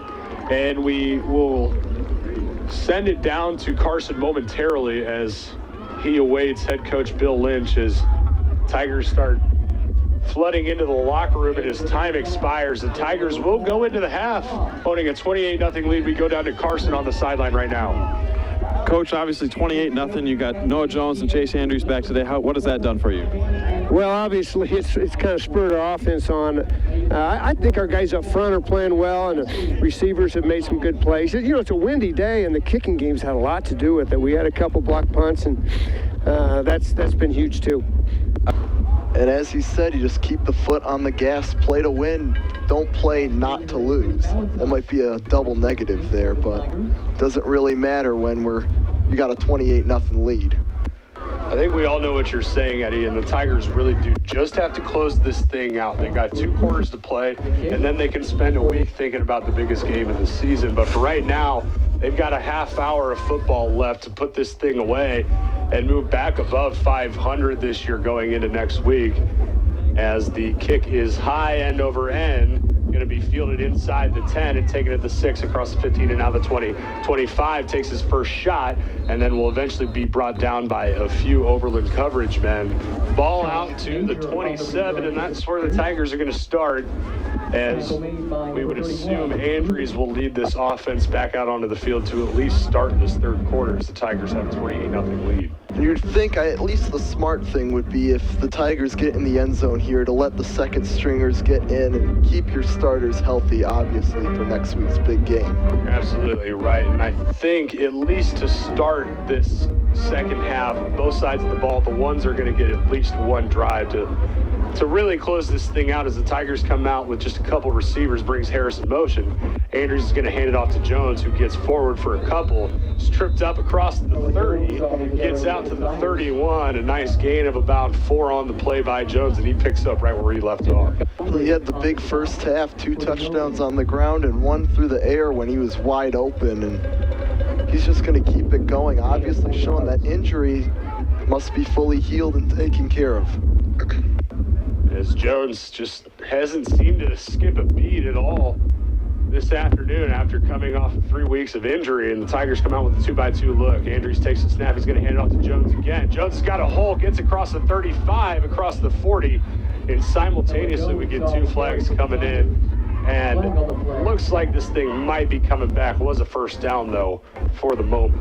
Yeah, it's right in the territory of an illegal blocker holding. Offense, number 68. 10-yard penalty from the spot of the foul. Replay, second down. So Griner, the center, getting called for the hold, and that's going to move it back to the DePauw 21-yard line. So looking at we'll call it second and about 16 on the play. Now the Tigers come out with 3 receivers on the far side, and Haynes all by himself here on the near side, and a running back to the left. That's Jones. Quick throw here to the near side, complete to Haynes, who just lowers his shoulder and gets upfield across the 25 to maybe the 27 and back to the original line of scrimmage. Just picking up the good yardage, and they've looked toward Haynes a few times, and they haven't been able to connect, and that time they got it. And I would like to see him try and work it upfield a little bit, but importantly holds onto the ball. Absolutely right. Haynes just not trying to do too much as we move under 14 minutes left in the third quarter. Tigers leading Oberlin 28-0. They face a 3rd and 10 now, however, on their opening drive of the second half, as the Tigers now showing 1 receiver here on the near side and 3 over on the far side. And a running back is Jones to his right. Now takes a snap, looking flushed here on the near side, looking for anybody. He's just going to throw it away. And so the Tigers, not much doing on their opening drive here in the second half. A stark difference than what we saw earlier in the game, and they're going to have to punt it away the first time this afternoon. We're going to see Ty Johnson. And I think we need kind of that big offensive play, or even a kind of a turnover that fueled the offense on the first drive when they were able to score. But right now, this is a big punt for Ty Johnson. Punting into the wind, as you can see the Oberlin return men are coming up. You're absolutely right. You mentioned the wind. Tigers moving left to right with the wind at their face. So Ty Johnson going to need a pretty good punt here. His hands is on to snap. Low snap, it skips in. Johnson gets it up, and it gets the kick away. It's a pretty good kick, and fair caught at about the 41. So the yardage might not necessarily be there, but a good play there by Johnson just to get it off. You got to credit the blockers, too, that were able to fight off the incoming rushers. They were getting in there pretty close, and especially on those kind of short, low snaps, that's when you see them blocked. And we saw 2 get blocked already today by the Tigers, and they're happy not to have that happen to them. As Overland going to start at their own 41. 2 receivers over on the far side, 1 here on the near, as they move right to left. Brings a man in motion. Now Allen takes the snap. He's going to hand it off to Brooks, who tries to bounce outside. And he's going to be tripped up for a loss of 1 on the play. And that was Barron's, the first one in there, who slowed down the momentum and tripped up Brooks. And the defense seems to be picking up right from where they left off. Not going to go down easy. And already they were at 76 yards. Well, now they're back to 75. And now a 2nd and 11 for Overland. Brings another man in motion. Tigers showing some pressure. They bring it as Allen rolls far side. Pass throws to the end zone. Incomplete. And a heck of a play there by Perkins to knock the ball free as the receiver was trying to tiptoe on the sideline. He never really had a full control of it. And Perkins, aware of that, was able to push him out of bounds, and as soon as he landed, ball came out. And with 12:34 now in the third quarter, Oberlin looking at a 3rd and 11 from their own 40. And the Tigers looking to get off the field again and just pick up right where they finished the first half, as Brody Good trying to get the crowd and the sideline into it. He's going after him. As Overland 2-by-2 look, now brings a man in motion. Good does in fact come, and now we get a whistle though and a flag. And we'll check the flag. Looks like it might be offensive, and it will be. False start. Offense, number 13. 5-yard penalty. Replay, 3rd down. It was the receiver Calaruso who moved just a hair early, and official going to catch you almost every time, so move it back 5 yards, and we'll call it 3rd and 16 now with 12 and a half minutes left here in the third. And Oberlin with three receivers over on the far side, one here on the near. Running back is Brooks to the left of Allen. And Oberlin facing a third down and 16. Allen drops back, facing pressure, dumps it off across the middle, short, and ball comes free. And it's a scrum for it. We don't know who has it, but a heck of a shot delivered by the Tigers quarterback. And the ball popped free, well short of the first down, just waiting on word from the official, and it is fourth down. So Oberlin jumped right back on top of it. And that was Dillon Hyatt who delivered an absolute shot. And he was being blocked as well, so he was able to fight through to lay the hit on him. And he probably wouldn't have broken free. There was a lot of tacklers there, but that stopped any kind of momentum that play could have brought to the Yeoman. Absolutely right. It was a good play by Allen just to dump it off to the safe man and try and let him do some work. Oberlin fortunate enough to get the ball back after the fumble and now look to punt it away. The 4th and 7, another bad snap, and this one almost blocked as well, but it's punted away, and Valentine calls for a fair catch, and it's going to be close. Nope. As it took about its first hop at maybe the 18-yard line. And we got to look out. He is down. Yeah, that Luke is Buck. Yeah, Luke Buck was the one who got down there and looked like he was in great position to down this thing at the very least inside the 5, if not more. And he just dropped, and now we're figuring out why. As it looks like he is grasping at his knee. We don't want to speculate, didn't quite see, but trainers out there looking at him now, and an unfortunate play there for Overland. It seemed like he was going to get it. I was a little confused at first why he didn't, if he misjudged it, but I immediately saw Buck go down, start grabbing that knee. And this does not look good, and hopefully he'll be able to get up under his own power. And now even the DePauw trainers moving over there as well, and now calling more onto the sideline. Carson, we'll send it down to you. Did you happen to see anything that happened on that play that would maybe be cause for some great concern over there? I did not see why he went down, but he is down now. His helmet's off. He looks to be in some pain. The trainers are looking at his right knee. He's moving, so it's definitely not a neck injury or anything of that sort. It looks to be that right knee, but I don't know what the extent of it is. Guys?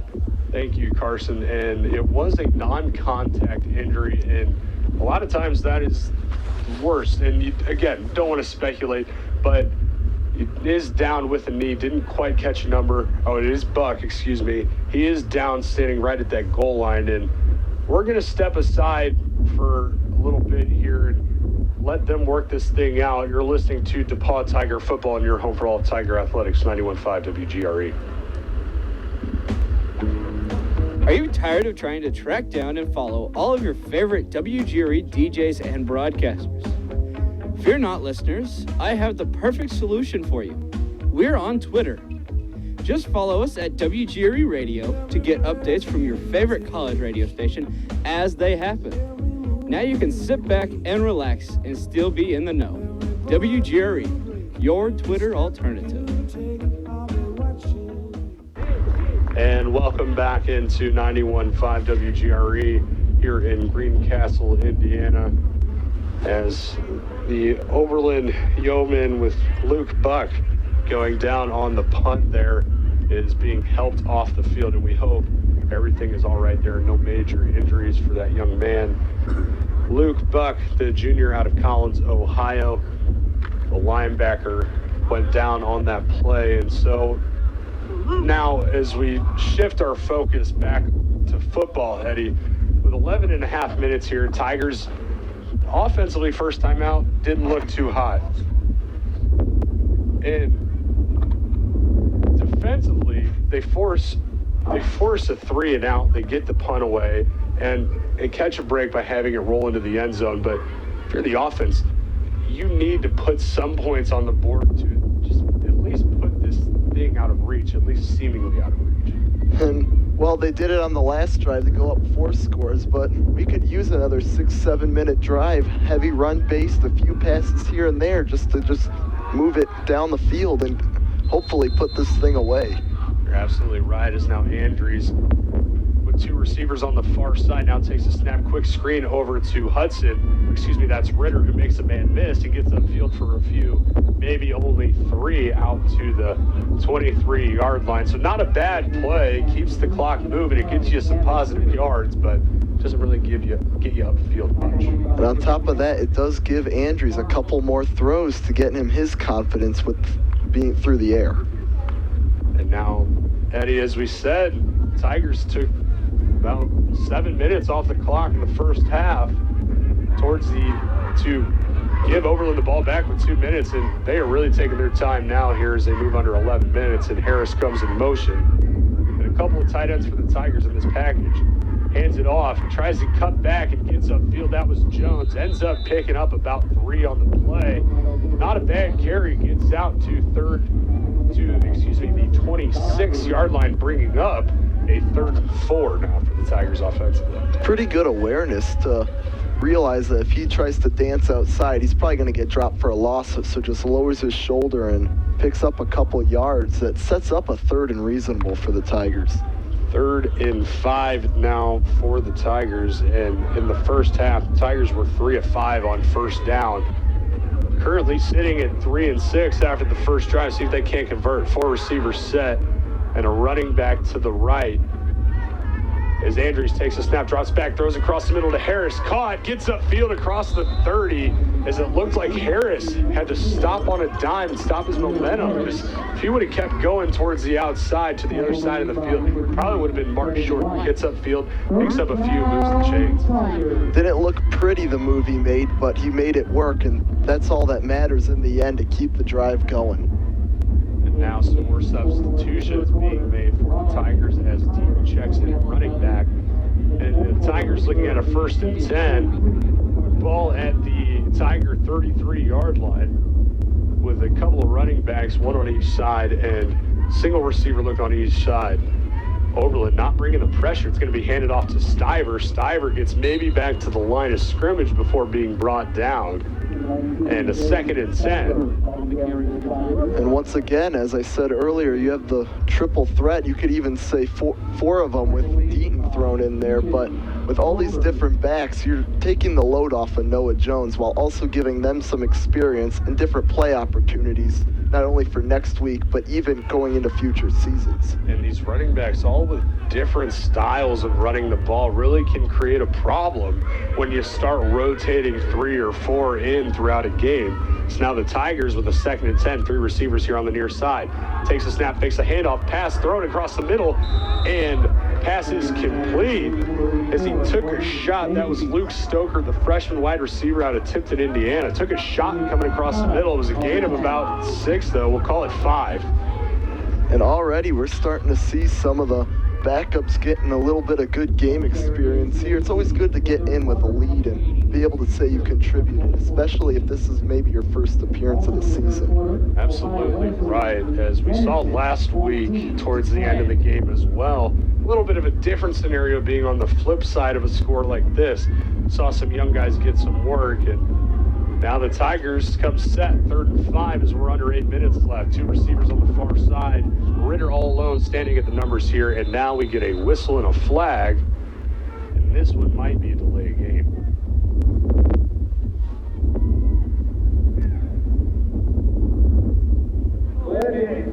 On the offense, number 11, 5-yard penalty, replay, 3rd down. So it was, in fact, a delay game, and that's going to push it to a 3rd and 10. And if you're the Tigers, you just can't take a penalty like that on 3rd and medium, 3rd and man. They had a close call, a couple of them towards the end of the first half, and you really think, especially trying to put the game away, you'd be aware of that and not pick up a delay of game, but it must be some kind of miscommunication. Now Andrews takes the snap, drops back, faces some pressure, he rolls, flushed out to the far side, he's going to take off and run. Now look, he's going to run, and he throws it, but it looks like he was way past the line of scrimmage, and he was. He's a good 3 yards past the line of scrimmage, so Andrews would have made it interesting had he stayed on his feet and kept the ball, but will be a flag, and he's lucky that pass wasn't intercepted as well. You're absolutely right. And don't really know if Andrews just lost track of where he was on the field or what, but it will be an illegal pass. And imagine that Oberlin might just decline this thing and make it 4th and 10. Unless they want to play the field position game and drive them back a little further and possibly get a big 3rd down stop to give them decent field possession, because that would be the key to cracking open the Tiger defense. Fouls on the play, both on the offense. Illegal block in the back on number 75. That penalty is declined. Illegal forward pass, number 11 on the offense. That is a 5-yard penalty from the spot of the foul. Loss of down, 4th down. So it is a loss of down, and it will be 4th and now, we'll call it 4th and 12.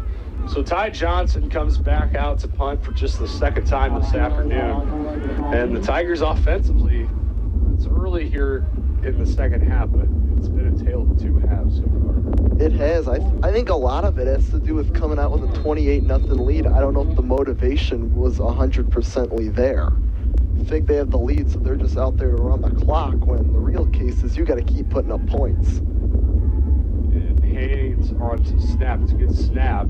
Johnson, it's a high punt. See if it turns over. Never quite does. Fielded just around the 40 there by Bear Broyles, the freshman. And that's where Oberlin's going to set up shop here with 7:19 left in the 3rd quarter. Tigers leading 28-0 if you're just tuning in. And offensively here in the 2nd half, not much doing. But Tigers one drive defensively, and it's been a 3 and out.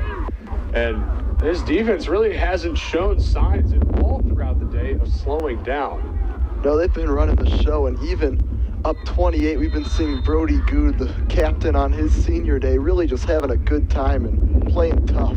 As Allen brings a man in motion, fakes the handoff, throws back across the middle, pass is complete as Perkins was there right when Colarusso caught that. They laid a shot on him, but Colarusso held on to it. A nice play, really making it now a 2nd and 2 instead of pass ball incomplete. He was sniffing that one out all the way. He saw it coming over the middle, but just got there a second too late. Perkins, you're absolutely right. Just a step, maybe a step and a half behind. Otherwise, it's a pass breakup and maybe something more for the Tigers as they show pressure. And Oberlin with 3 receivers on the far side. Allen takes the snap. He's going to hand it off. Got a hole angling towards the outside. He's got a block. And he's finally pushed out of bounds inside the 35, marked out at the 30. And a tough run there by Oberlin. And Ryan McCrum, the freshman out at Avon Lake, just got upfield for a big chunk of yards. And now Oberlin moving into Tiger territory. Probably been the most positive play, and I don't think the Tigers on a 2nd and short scenario saw something like that coming, where they're just going to have a wide open hole that he could find and get a pretty big gain out of it. Now Oberlin with 2 receivers here on the near side, one just standing at the numbers and hands it off this time, trying to bounce outside. Big loss on the play as maybe he got back to the line of scrimmage. The Tigers actually had the running back McCrum wrapped up about 5 yards behind the line of scrimmage. He got forward, and it's only going to be a loss of 2. And now a 2nd and 12 for Oberlin as we move under 6. But still, overall, just great bunch tackling, not letting them break free to pick up a big gain or a larger gain than he possibly could have. And once again, it's 2nd and 10, and the Tigers have had an answer for Allen and this spread-style offense. And some scores around Big Ten country. An interesting one. Number 17, Minnesota, up 31-19 with 7 minutes left in the 4th over Penn State. And now Allen takes the snap, hands it off to Brooks, and Brooks is stuffed. Maybe gain of 1.5. Good play there by the Tigers' defensive front is Kayvon Rahimi, Nathan Seifert, and Hazabam all got up there to make the play. Seifert coming from his linebacker position. They're not letting them run free anywhere, but speaking of that Minnesota game, they're rowing the boat up there. And quite quite a shock, definitely as far as odds go in that game, as Penn State went into that one 6.5-point favorite. But the Tigers now owning a 28-0 lead here in Greencastle as we move under 5 minutes. And Oberlin looking at a 3rd and 11, brings a man in motion, got a couple receivers, fakes the handoff, now drops back, some pressure, throws a man down the sideline, incomplete. Dillon Hyatt had 2 hands on it, but he knocks it down, and that's going to bring up a 4th and 11. A good play there by Hyatt. You can tell he wanted the pick, but he'll take the knockdown. He's been the sure-handed guy on the corner all season long. Even if he gets beat, he somehow catches back up to knock it away. And he had a great read on a pass that floated a little bit. It was a dangerous pass by Allen. And Hyatt wanted the pick, as you said, but you can't complain when the pass falls incomplete ultimately. Right, Allen in the gun, 4-receiver look, and Kobe Brooks to the right of Allen in the backfield, and now Scribbs steps up on the far side for defensive pressure. And now the Tigers bring some pressure, and no flags as Allen rolls, and they get one, and Allen's going to take off and run. He's going to get close to that first down marker inside the 20, maybe officially marked down, and we got a few flags. One in the defensive backfield and one right back here in the offensive backfield as there was a clear hold on Overland. We'll see if they offset and we don't have to do this all over again. A good run, though, however, by Allen. Stayed with it all the way. There are 2 fouls on the play, 1 by each team. Holding on the defense, number 28. Holding on the offense, number 71. Those fouls offset. Replay, 4th down. So Henry Locke is the guilty party for the Tigers as he got the holding call. And then 71, Zarek Bratsky, the sophomore out of Saline, Michigan, gets whistled for Overland. So we'll do it all again, 4th and 11 with 4:27 left here in the 3rd. Tigers leading 28-0.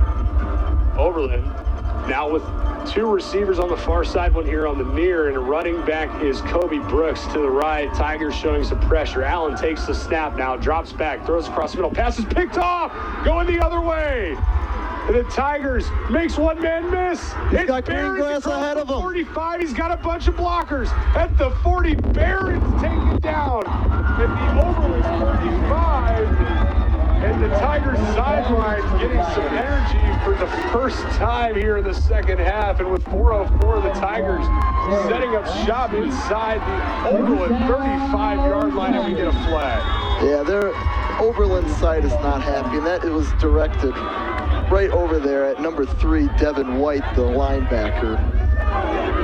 As Barron's just jumped the route across the middle, and he took it a ways down the field. He had a couple blockers, almost broke it for 6, but right now the Tigers are feeling themselves out on the field right now, having a heck of a day. And you can just feel the energy that picked up after that pick. Not a lot going on, and then you have the big play, and all of a sudden the people who braved the cold elements today, not as bad as 2 weeks ago, but still, a few layers, they're all getting excited here. And Carson, you're down on the sideline. What was it like down there as Barron's just took that one the other way? It's smiles and laughs and high fives all around, guys. I think the Tigers felt like they should have had one a couple plays earlier that just didn't quite go their way on the interception on the sideline. But there you go. You get an interception, you get to take it 60 yards the other way. An update about the starter situation. Brody Good has taken off his shoulder pads. It looks like he's done for the day. Thank you, Carson. As the Tigers, after that pick now, starting and the penalty, starting at the 20-yard line as Harris now comes into motion. Andrea still in at quarterback position.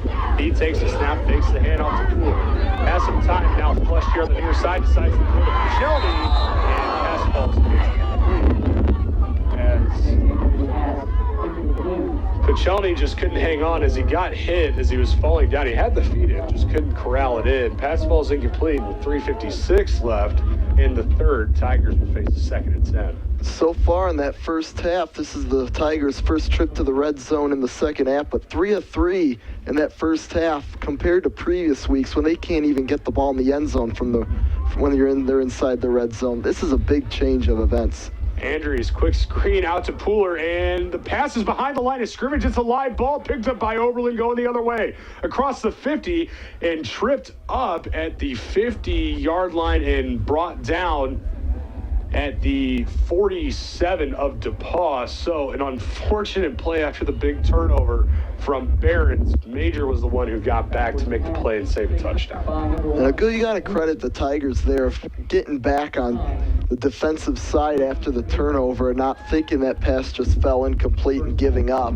Because as we talked about earlier, there's no replay review, so you can't be banking on the fact that replay is going to overturn it. You just got to go with what is being called live on the field. And as soon as Andrews realized what was happening, he was trying to get the right angle, but Major able to get it. As it kind of seems on the sideline, even now the two of them aren't on the same page. As Allen throws it quick out to his tight end and gets upfield for a first down inside the Tiger 35, and the clock will stop momentarily as they move the chains. On the reception was Davies, the tight end for Oberlin, and now Oberlin starts to pick up the pace just a little bit here as they come out with a two-receiver look on the far side as they move right to left, and we approach 3.5 minutes left here in the third quarter, and another whistle.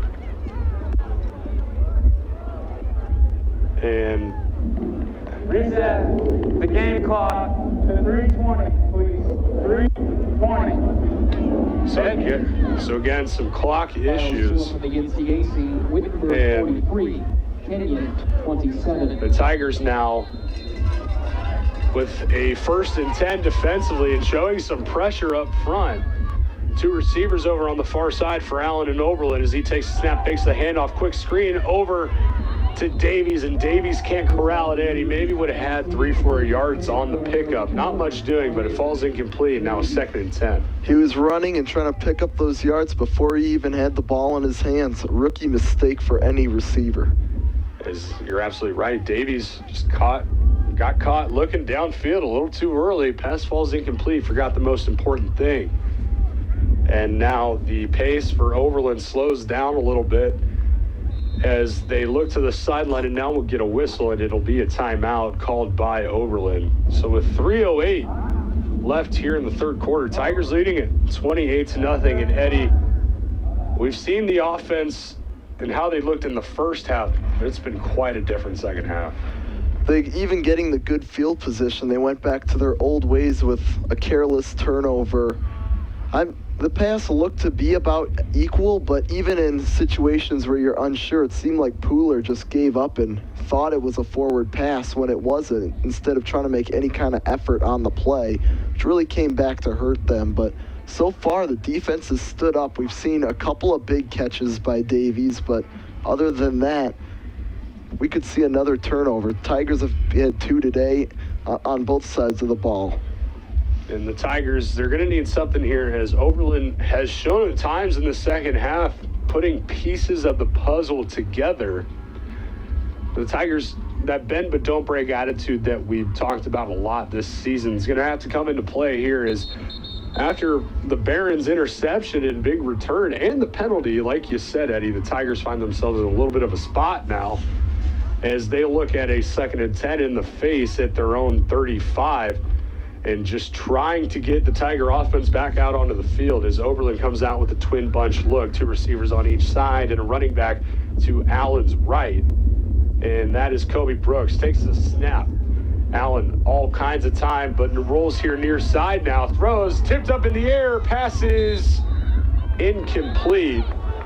And still waiting official word. That was tipped in the air, and it looked like it was going straight out of bounds, and it was, in fact, incomplete. So a 3rd and 10 now for Oberlin, as that ball really just hung up in the air for a little while. It seemed like someone could have possibly grabbed it with having 1 foot in, but there are about 4 bodies there. They're all going to be fighting for that ball, so it'd be tough for anyone to come down with it. And now 3rd and 10. The Tigers have been showing a little bit more pressure, a little bit more consistent pressure here in the second half, as Seaford is showing some right up the middle right now. 2-by-2 look again for the Yeoman, and Allen takes the snap. Looking, throws, far side, pass complete, and a good move there by Davies to make a man miss, picks up the first down, and is finally dropped by Evans, Scribbs, and Dillon Hyatt over there on the far side, but it is a first down and a nice pickup on 3rd and long. But also very dangerous, a move Davies made at the end of that play, trying to extend the ball forward, almost ended up losing it. You're right, because Scribbs picked him up and actually put him on the ground. It wasn't just a normal tackle, so Davies with the ball security there, getting a little careless. He's lucky to hold on to it. And now Oberlin with 2 receivers here on the near side as they hand it off to the running back who gets upfield across the 20 and out to the 17, a gain of 5 on the play, and now a 2nd and 5 for Oberlin as we're under 2.5 minutes left. Tigers leading 28-0. If you're just joining us here on 91.5 WGRE, your home for all of Tiger Athletics. And now 2nd and 5 for the Yeoman and Allen, who has a running back to his left. That is, I believe, that is Wooding, as he hands it off, and he's got nothing doing on the play, a loss of about 2. And now a 3rd and 6, so a 3rd and medium, and last time out, Overland converted on the 3rd and long. We'll see what they try and do here, but the Tigers really need to force a 4th down, probably going to go for it on 4th.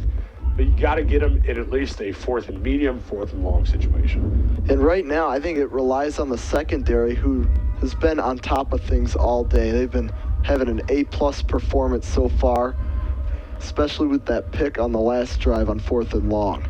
Bunch twin look again for Overland. Allen takes a snap, flushed out to the far side, rolls, throws on the run, passes incomplete. They're going to say that he didn't get his feet in bounds, and I believe that was Colarusso who just couldn't get the feet in bounds. So it is going to be a 4th and 6 with 1:08 left here in the 3rd quarter. And it does look like Overland, the offense will stay out there. Not much of a surprise being down 28 with 1:08 left here in the 3rd quarter. They need some kind of point production here, and if they want any chance at coming back, even though it doesn't look good, they got to get in the end zone. 4th and 6 now as the Tiger sideline starts to get into it. Allen takes the snap. Looking, throws far side, passes, picked off, no, it dropped. As Hyatt, the 2nd time this afternoon, had the ball sitting pretty in his hands. This time it falls incomplete again, but it was 4th down and the Tigers will take over. And as you said, just overall getting the job done and knocking the pass away. He had the perfect read on it and looked good until he came down to the ground. And as you know, it's hard to define what a catch is, but under the rules, I don't think that would be one. And Eddie, you called it before the play. You said it lies in the secondary to come up with a big play, and that time we saw it again. And this time from the most consistent player probably in that secondary this season in Dillon Hyatt comes up with another big play. Now the Tigers bring Pichelny in motion as they have a couple of tight ends. Takes the snap, fakes the handoff to Stiver, rolling, looking for someone, faces pressure, dumps it off to Pichelny, who tries to throw a man off him. Turns into a gain of about 3 on the play. So Andrews waited about as long as he could, and then finally hit Pichelny. And now we have a Tiger down here on the near sideline, sitting at about the 20-yard line. And I think that might be Pichelny. And as Pichelny was the one who kind of had to go up and make a play, he threw a defender off of him. Tried to get upfield for a couple more, but he does look to be the one on the ground right now. And again, with trainers around him, can't really see what they're working on or looking at. You really just got to hope with this cold weather that he took a stinger to the wrong place. And we'll go down to Carson on the sideline as he looks on. Carson, anything that you saw that might give us a clue as to what's going on down there? It is Pichelny, just to confirm for you guys, and the training staff is looking at that right forearm wrist. He seemed to be in a bit of pain. He was holding it instantly as he was on the ground there. He did a heck of a job to hold on to the football, but I think he got a helmet to the forearm, guys. Thank you, Carson. And as Pichelny walks off under his own power, you're absolutely right, Carson. He is holding that arm very gingerly, not swinging it very much. So we'll see if Pichelny can't come back into this game, but it might be a moot point as the Tigers up 28. We're approaching 30 seconds left here in the third quarter. Tigers facing a 2nd and 8. 2 receivers on the far side. Takes the snap, hands it off to Stiver. Stiver picks up a block, and he's got a seam across the 30-35, takes a shot, and taken down at about the 42-yard line. And there's that speed of Jared Stiver. They've been using him on those jet sweeps for most of the season, and another result as has been usual on that kind of run. And Stiver, really, if you can get him out in space, he's going to show off that speed. We saw it there. He didn't have too much of it, and he made Oberlin pay, and that will do it for the third quarter. We're going to step aside for about 60 seconds. When we come back, we'll have the fourth quarter of football here. I want to thank you for tuning in to 91.5 WGRE, your home for Tiger athletics and Tiger football.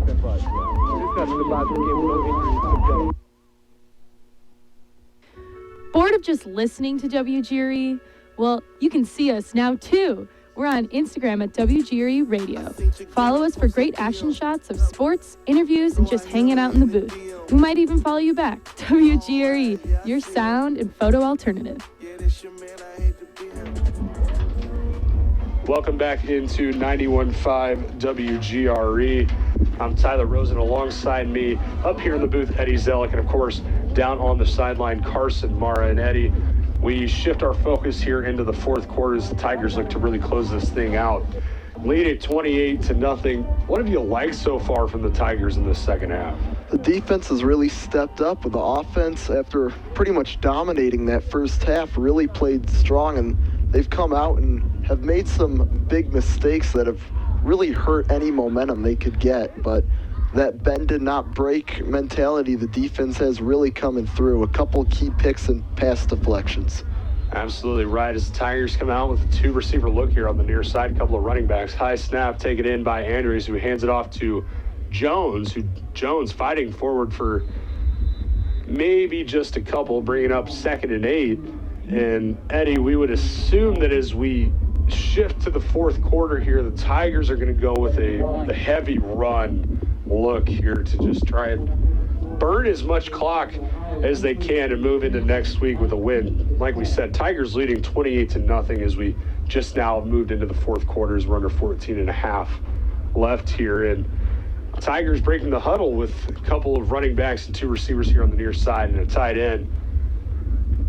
Andrews takes a snap, hands it off to Stiver. No, he doesn't. Keeps it, spins off one man, gets forward for a couple, and that's all he's going to get, a pickup of 2 out across the 45 to the Tiger 46, and now a 3rd and 6 for the Tigers. And again, you want points, but you at least want a sustained drive to take some time off the clock.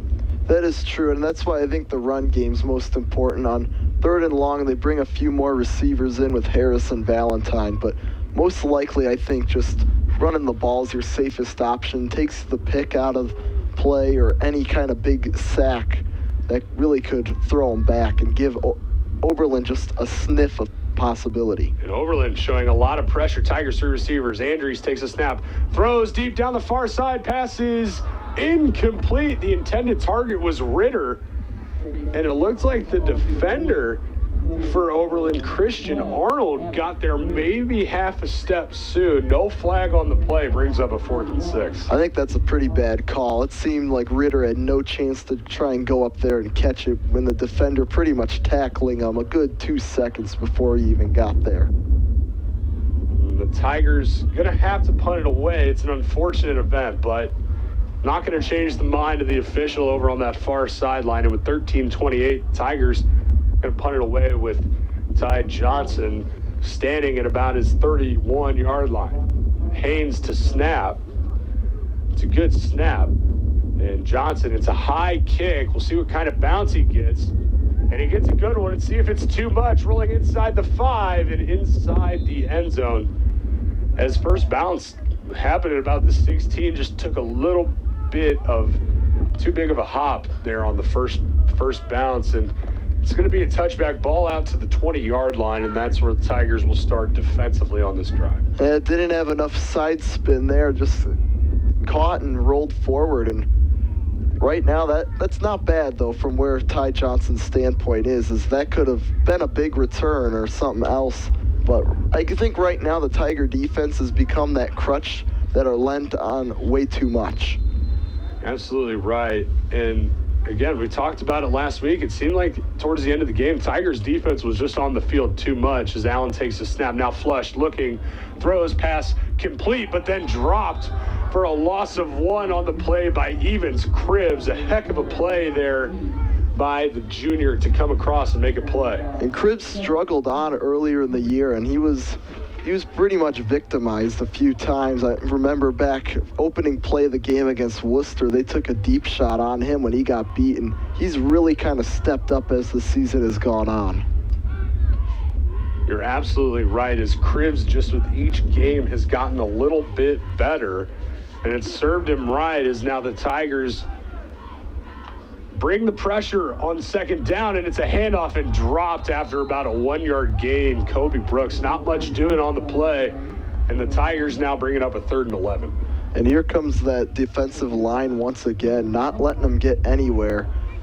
As there's just, other than a few kind of broken up plays, there's been nowhere for them to run or really offensive production at all so far.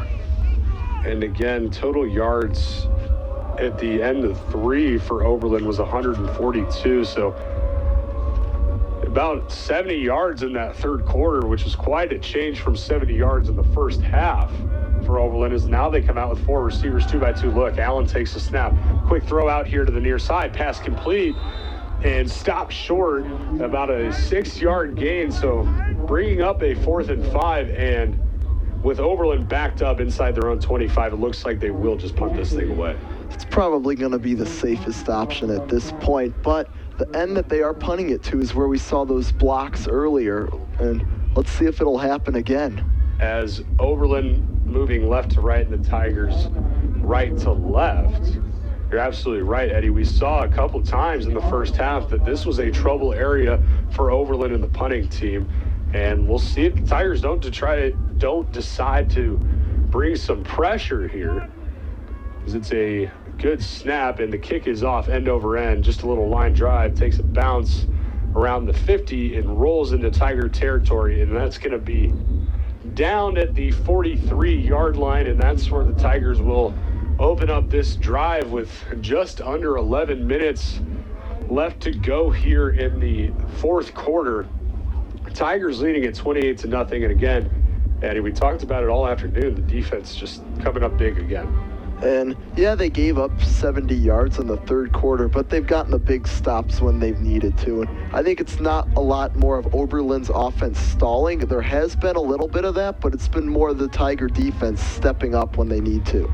You're absolutely right, and especially when the Tigers have been kind of pushed inside their own 30, they've really tightened up, especially in the secondary, to not let anything get in front of them or behind them. Really, they're right there with their receivers. As now Harris comes in motion for the Tigers. Andrews takes the snap, hands it off to Jones, and Jones gets forward for a few before being popped. What it looked like his own lineman, that was Pooler on the carry. A gain of about 5 on the play, and now a 2nd and 5 as we're under 11 minutes. Had a running lane and then just hit a brick wall straight on. And now Duncan West and Will Harris check out of the game as Deaton and Haynes will go in. And again, the Tigers just methodically taking their time, just trying to milk as much clock as possible. We'll probably try and make this the last time they have the ball this afternoon, as they face a 2nd and 5, couple of running backs in the backfield with Andrews as he takes a snap, hands it off to Pooler, angling far side, getting upfield, picks up the first down and gets out of bounds, so it'll move the chains and stop the clock momentarily as Pooler moves the Tigers into Oberlin territory with the first down. And right now, I think no matter how this goes, this is going to be Andrews' last series, or at least it should be, because at this point, with it being 28-0 with 10 to go, I think it's more of a risk having him out there than any kind of reward. Especially going into a game next week where, yes, historically you throw everything out the window, but you need your best players playing in a game like that, especially a game that's going to be very physical. You need your star quarterback, and you need him to be ready and healthy and ready to go. As Tigers come out in a bunch, takes a snap, hands it off to Pooler, who bounces and then cuts upfield, makes a couple men miss, and he's not touched until he's about 9 yards down the field and picks up a first down. A patient run there by Pooler, worked it to the outside, was slow, cut back up the middle, got untouched for 9, falls forward for 11. His patience has been there all season long, just waits till he finds a lane to go and doesn't really dance around a ton unless he has got a spot to go, as we saw in this run. And the Tigers, again, just really slowing things down as we move under 10 seconds in the play clock. And the Tigers with a bunch look here on the near side. Takes the snap, hands it off to Pooler. Pooler again waiting, tried to bounce the outside, makes one man miss. Smart play to cut it back in the middle and gets upfield for a few more across the 30 to the 29. And Pooler, smart play to recognize to cut back inside and not work towards the sideline. And it serves him well, keeps the clock rolling just a little longer. And one thing to look out for here is Cam Haynes came wobbling off the field a little bit. Hopefully it's just a stinger and nothing too serious late in the game. As we've had a few Tigers go over to the medical bench this afternoon on some off series, and now with 8.5 left, Tigers and Andrews under center in the eye look, takes the snap, makes the handoff, looking, throws down the field, he's got a man, Hudson wide open, touchdown Tigers. And Chase Andrews to Ethan Hudson. That's Hudson's second touchdown on the season. On a play exactly like that. That is the Andrews Hudson special right there. That post pattern just gets him wide open. Can't imagine that we wouldn't see that next week at least once or twice. So the pitch and catch from Andrews to Hudson. Hudson gets his second touchdown grab of the season, and the Tigers just add on to the lead. It's 34-0 with the extra point to come. And I think that one will pretty much do it for the game. As Brush, the kick is up, and the kick is no good. No good. So a good snap, good hold, just the kick couldn't find its way through. And the lead will hold at 34-0. So we call a heavy dosage of run, and for the most part we get it, but the exclamation point comes on the pass. That's just a great play call by Bill Lynch and the offense overall. You've been doing a heavy dose of run. They think it's going to be run all the way, so why not pull it back and find Hudson on the post? And the Tigers, with 8:19 left and owning a 34-point lead, can start to breathe a little easier as we move to the waning minutes of this thing. Again, Tigers defense will look to come out here and force another 3-and-out. Most likely will be a 4-and-out depending on the spot of the ball. And Tigers just really 8 minutes and 19 seconds just waiting to start celebrating and looking forward to next week, which I'm sure is starting to creep into the minds of some of these players, especially the guys who have been starting this game. And for the seniors, they want to go out with a win, making it 2 wins for them. They haven't won since they were freshmen. And what an exciting game that was. Actually, the past 3 games in the series have been can't miss football, at least in the Division III level, as that kick will go about 7 yards deep into the end zone. So Drake putting that one deep, and the ball will come out to the 25 for Oberlin. For Oberlin, they will drop to 1-8 on the year with 1 more to play next week. And just a year for Oberlin that you would like to forget. A team that just hasn't had the best of years, just averaging only 240 yards of total offense per game on the year. So not a good look, and just not much doing for Overland here this afternoon either. And as a small team playing in a pretty powerful conference, it's really tough to get things going. And the snap taken by Allen, hands it off to Kobe Brooks, who gets upfield to about the line of scrimmage. So no gain on the play, and now Lance Myers checks into the game for Evans Scribbs. As you'd imagine, the Tigers would start to make some substitutions as we finally move under 8 minutes left here in the fourth quarter. Tigers leading 34-0 if you're just tuning in.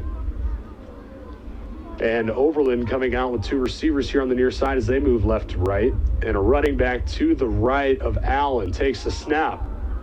Throws, got a man downfield, passes incomplete. as the intended target there for Allen, I believe, was Colarusso, and it was.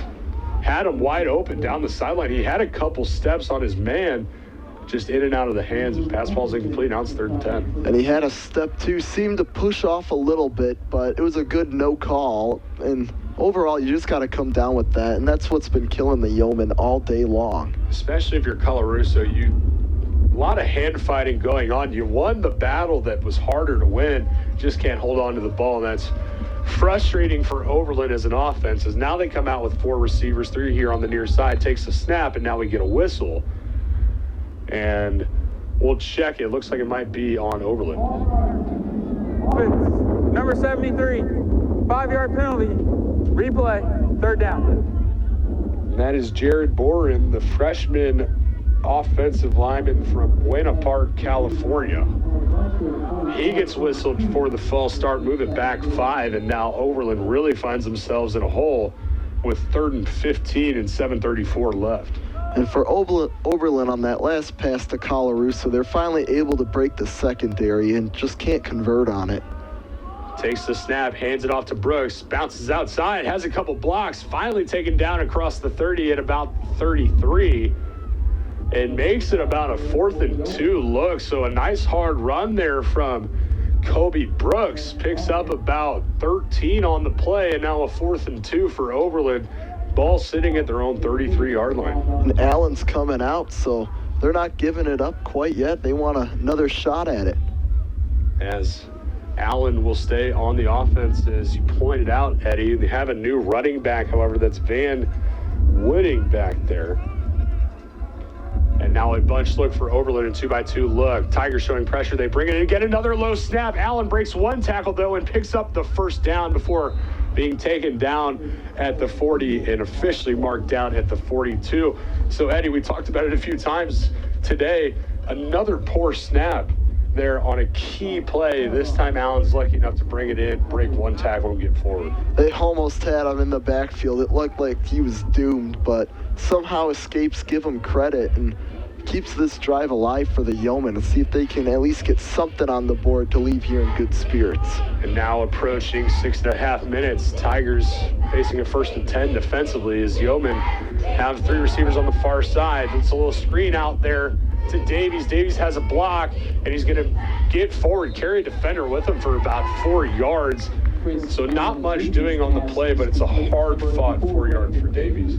Wasn't giving up after the initial hit. Didn't seem like he was going to be brought down pretty much immediately, but he uses that big figure of his to try and break a few tackles and pick up some extra yards. And now Oberlin looking at a 2nd and 6 as we move under 6 minutes left in the game. Tigers leading a 34-0 lead. Leading 34-0, and takes the snap, hands it off to Brooks, who bounces outside and gets close to that 1st down marker being forced out of bounds. And it all depends on the spot. Looks like it might be about half a yard short. It looked pretty good at first, but they probably moved the chains to get out of the way when he was bearing down on him, so he wouldn't take him out. But looking at where the sticks are and where they place the ball, it's about 4 inches. Yeah, it's 3rd and inches, 3rd and we'll call it less than 1. And Overland coming out with 4 receivers and a running back to the right of Allen. Takes the snap, he's going to hand it off and gets off of one tackler and falls forward. So a gain of about 3 and easily picks up the 1st down. And that puts the ball at the DePauw 47-yard line. And surprisingly, Overland in not too big of a hurry right now. I think at this point, they're really not, they know the game is out of their reach, so they just kind of want to get that one drive going, use up as much clock as they can, so the Tigers don't end up scoring a couple more on them. 3 receivers again here on the near side as Allen takes the snap and he's going to hand it off. He gets upfield for 2 yards out to the Tiger 45-yard line, and bringing up a 2nd and 8, and it's just been a day for Overland that has been slow, kind of like this drive and moving down the field. It's very methodical, but definitely the most success they've had is probably come on this drive or the one not too long ago. Took the words right out of my mouth, Tyler. This has been the most success they've had. Now, it may not be against the Tiger first team, but this may give them a little bit of hope for the future, what can bring.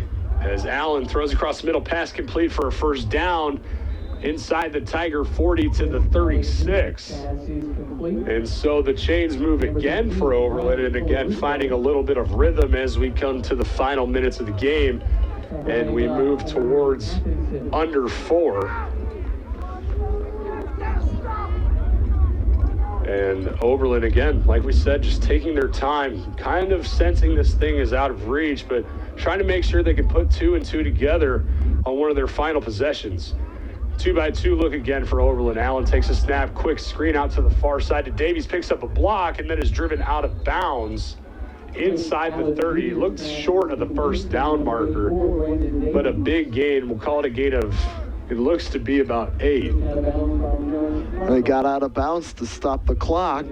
Well, they're going to run it now.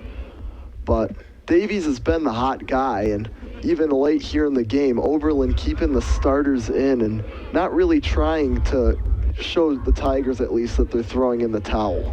2nd and 3 as Allen takes a snap, looks, throws down the field, intercepted by the Tigers. And just like that, the promising drive for Oberlin turns into an interception for the Tigers. And I believe that the Tigers will just definitely run this thing out. That was number 23, Andrew Athenson, the junior, coming up with the big pick there. He jumped the route, comes up with a pick, and now the Tigers with 3:23 left will just run this thing out. And how about that for Athenson, not normally getting in game action, steps up here and gets a pretty big time pick that might preserve the shutout. Absolutely right, as the Tigers look to be on their heels a little bit with some unfamiliar faces in there. But how about it? The upperclassman and the junior, Andrew Athenson, stepping up and making a big play. As Connect now steps in at quarterback, takes a snap, is going to hand it off, and I believe that was Pooler who got upfield for a few, and it was a gain of about, we'll call it 3 out to the Tiger 18. And again, now we have a player down on the field for Overland. And the trainers will step out onto the field. So with 3:03 left, and after the injury, the Tigers will be facing a 2nd and 7 as they move with the wind down the field right to left. And just looking to put this thing out of reach. And Tigers, they've been firing on all cylinders for the most part today, the defense especially. The offense looked great in the first half. Third quarter got a little rusty. The fourth quarter, it took them a little bit to get going again. But they've done what they needed to. They added 6 here in the second half. The defense stood strong. They're going to come away with a 34-0 win, most likely. And the exclamation point on offense was the Andrews to Hudson bomb touchdown that I don't think neither of us saw coming, especially the way they just been moving the ball, running it down the field, and then all of a sudden come out with the play action post pattern. As usual with that play, Hudson had a few steps on the defender. Yeah, Hudson was wide open. So the second tutty for Huddy this year, and he'll look for a few more next week, as I'm sure everyone on this team will.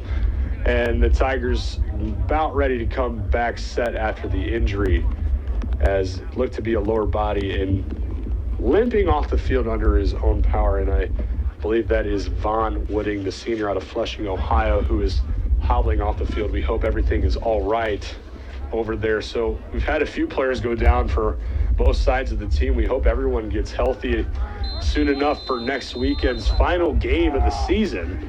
As the Tigers go in the eye look, Connect under center, and he's going to hand it off to Pooler, who maybe gets back to the line of scrimmage before being brought down. So now a 3rd and 7, and we're under 3 minutes now as the clock's still running and the Tigers really just taking their time.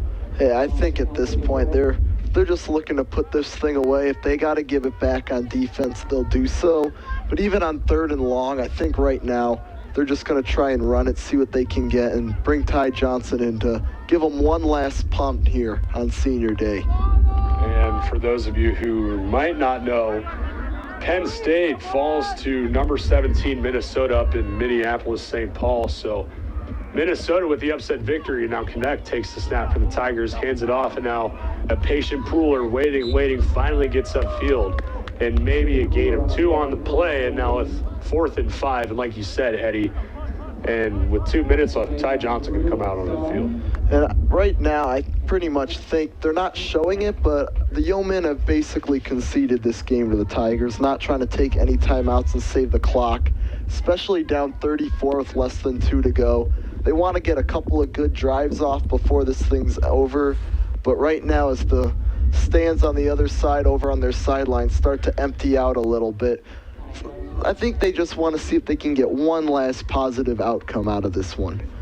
And with 5 seconds now, Ty Johnson still awaiting the snap.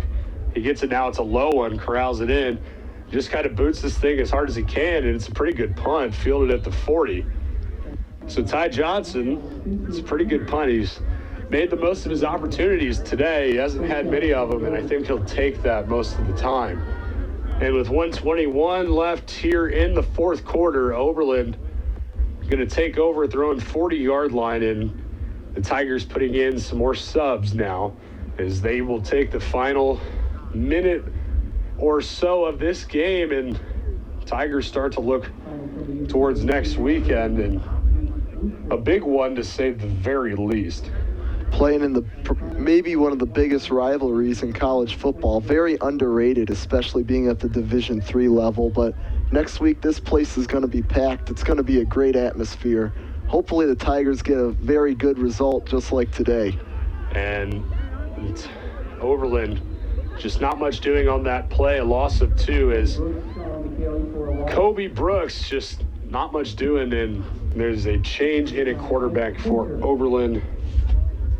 And it is number 19, Christian Jackson, the freshman out of Richmond, Texas, who is coming in to play cleanup duty here for the Overland offense. And again, Overland just taking their time, and we move under a minute, and the Tigers will move to 5-4 on the season and 5-3 in the conference. As Overland with a 2-by-2 takes the snap, hands it off to Brooks. Brooks gets forward for a gain of about 3. And we'll see if that isn't the last play of the game as we move under 30 seconds. And it will be, as head coach Jay Anderson will just let this clock run out. And the Tigers will come away victorious on Senior Day with a 34-0 win, and of course Brody Good just having a day to remember defensively. Noah Jones on offense having a day that no one probably thought would happen after coming off of 3 weeks of injury. And now as the clock hits zeros, it is officially Bell Week here in Greencastle and up in Crawfordsville. So Eddie, now we can actually look ahead. They've played the 9 games before. Oh yeah. A lot of people say, and I know Coach Lynch doesn't like it, it's a 1-game season. Now it is a 1-game season. They've played the 9 before. Now it all comes down to this one. And what a win against Wabash would mean for an outlook on this season is incredible. And what hasn't been the greatest, but Wabash entered the season tied for first with Denison. And right now, if the Tigers have a chance to play spoiler in the conference standings against their deepest, most hated rival at home, that would set up for a pretty great story. You're absolutely right. So plenty to play for if you're the Tigers. You're 5-4. You're looking to stay above 500. You're looking to play spoiler against your most hated rival. I think there's a lot to play for. I know I'm excited. You're excited. Can't wait. We're all excited here in Greencastle now that we're looking at 000s on the clock. But Eddie, any parting words before we head out, take a little bit of a week off, start looking at some stats, and get ready for next Saturday? You know what you got to do if you're the Tigers? You got to go out and play like this depends on it. This is your Super Bowl. This is your national championship. this is it. You got to leave everything you can out there on the field. And that's going to do it for us here at Blackstock Stadium in Greencastle, Indiana. I want to thank Carson down on the sideline and Eddie for taking the time to join me here this afternoon. I'm Tyler Rosen, and on Tuesday night at 7 o'clock, tune in to 91.5 WGRE as the DePauw men's basketball team will tip off their season as they host Franklin College at Neal Fieldhouse. That will be right here on 91.5 WGRE. We want to thank you for making us a part of your college football Saturday. Enjoy the rest of your day. And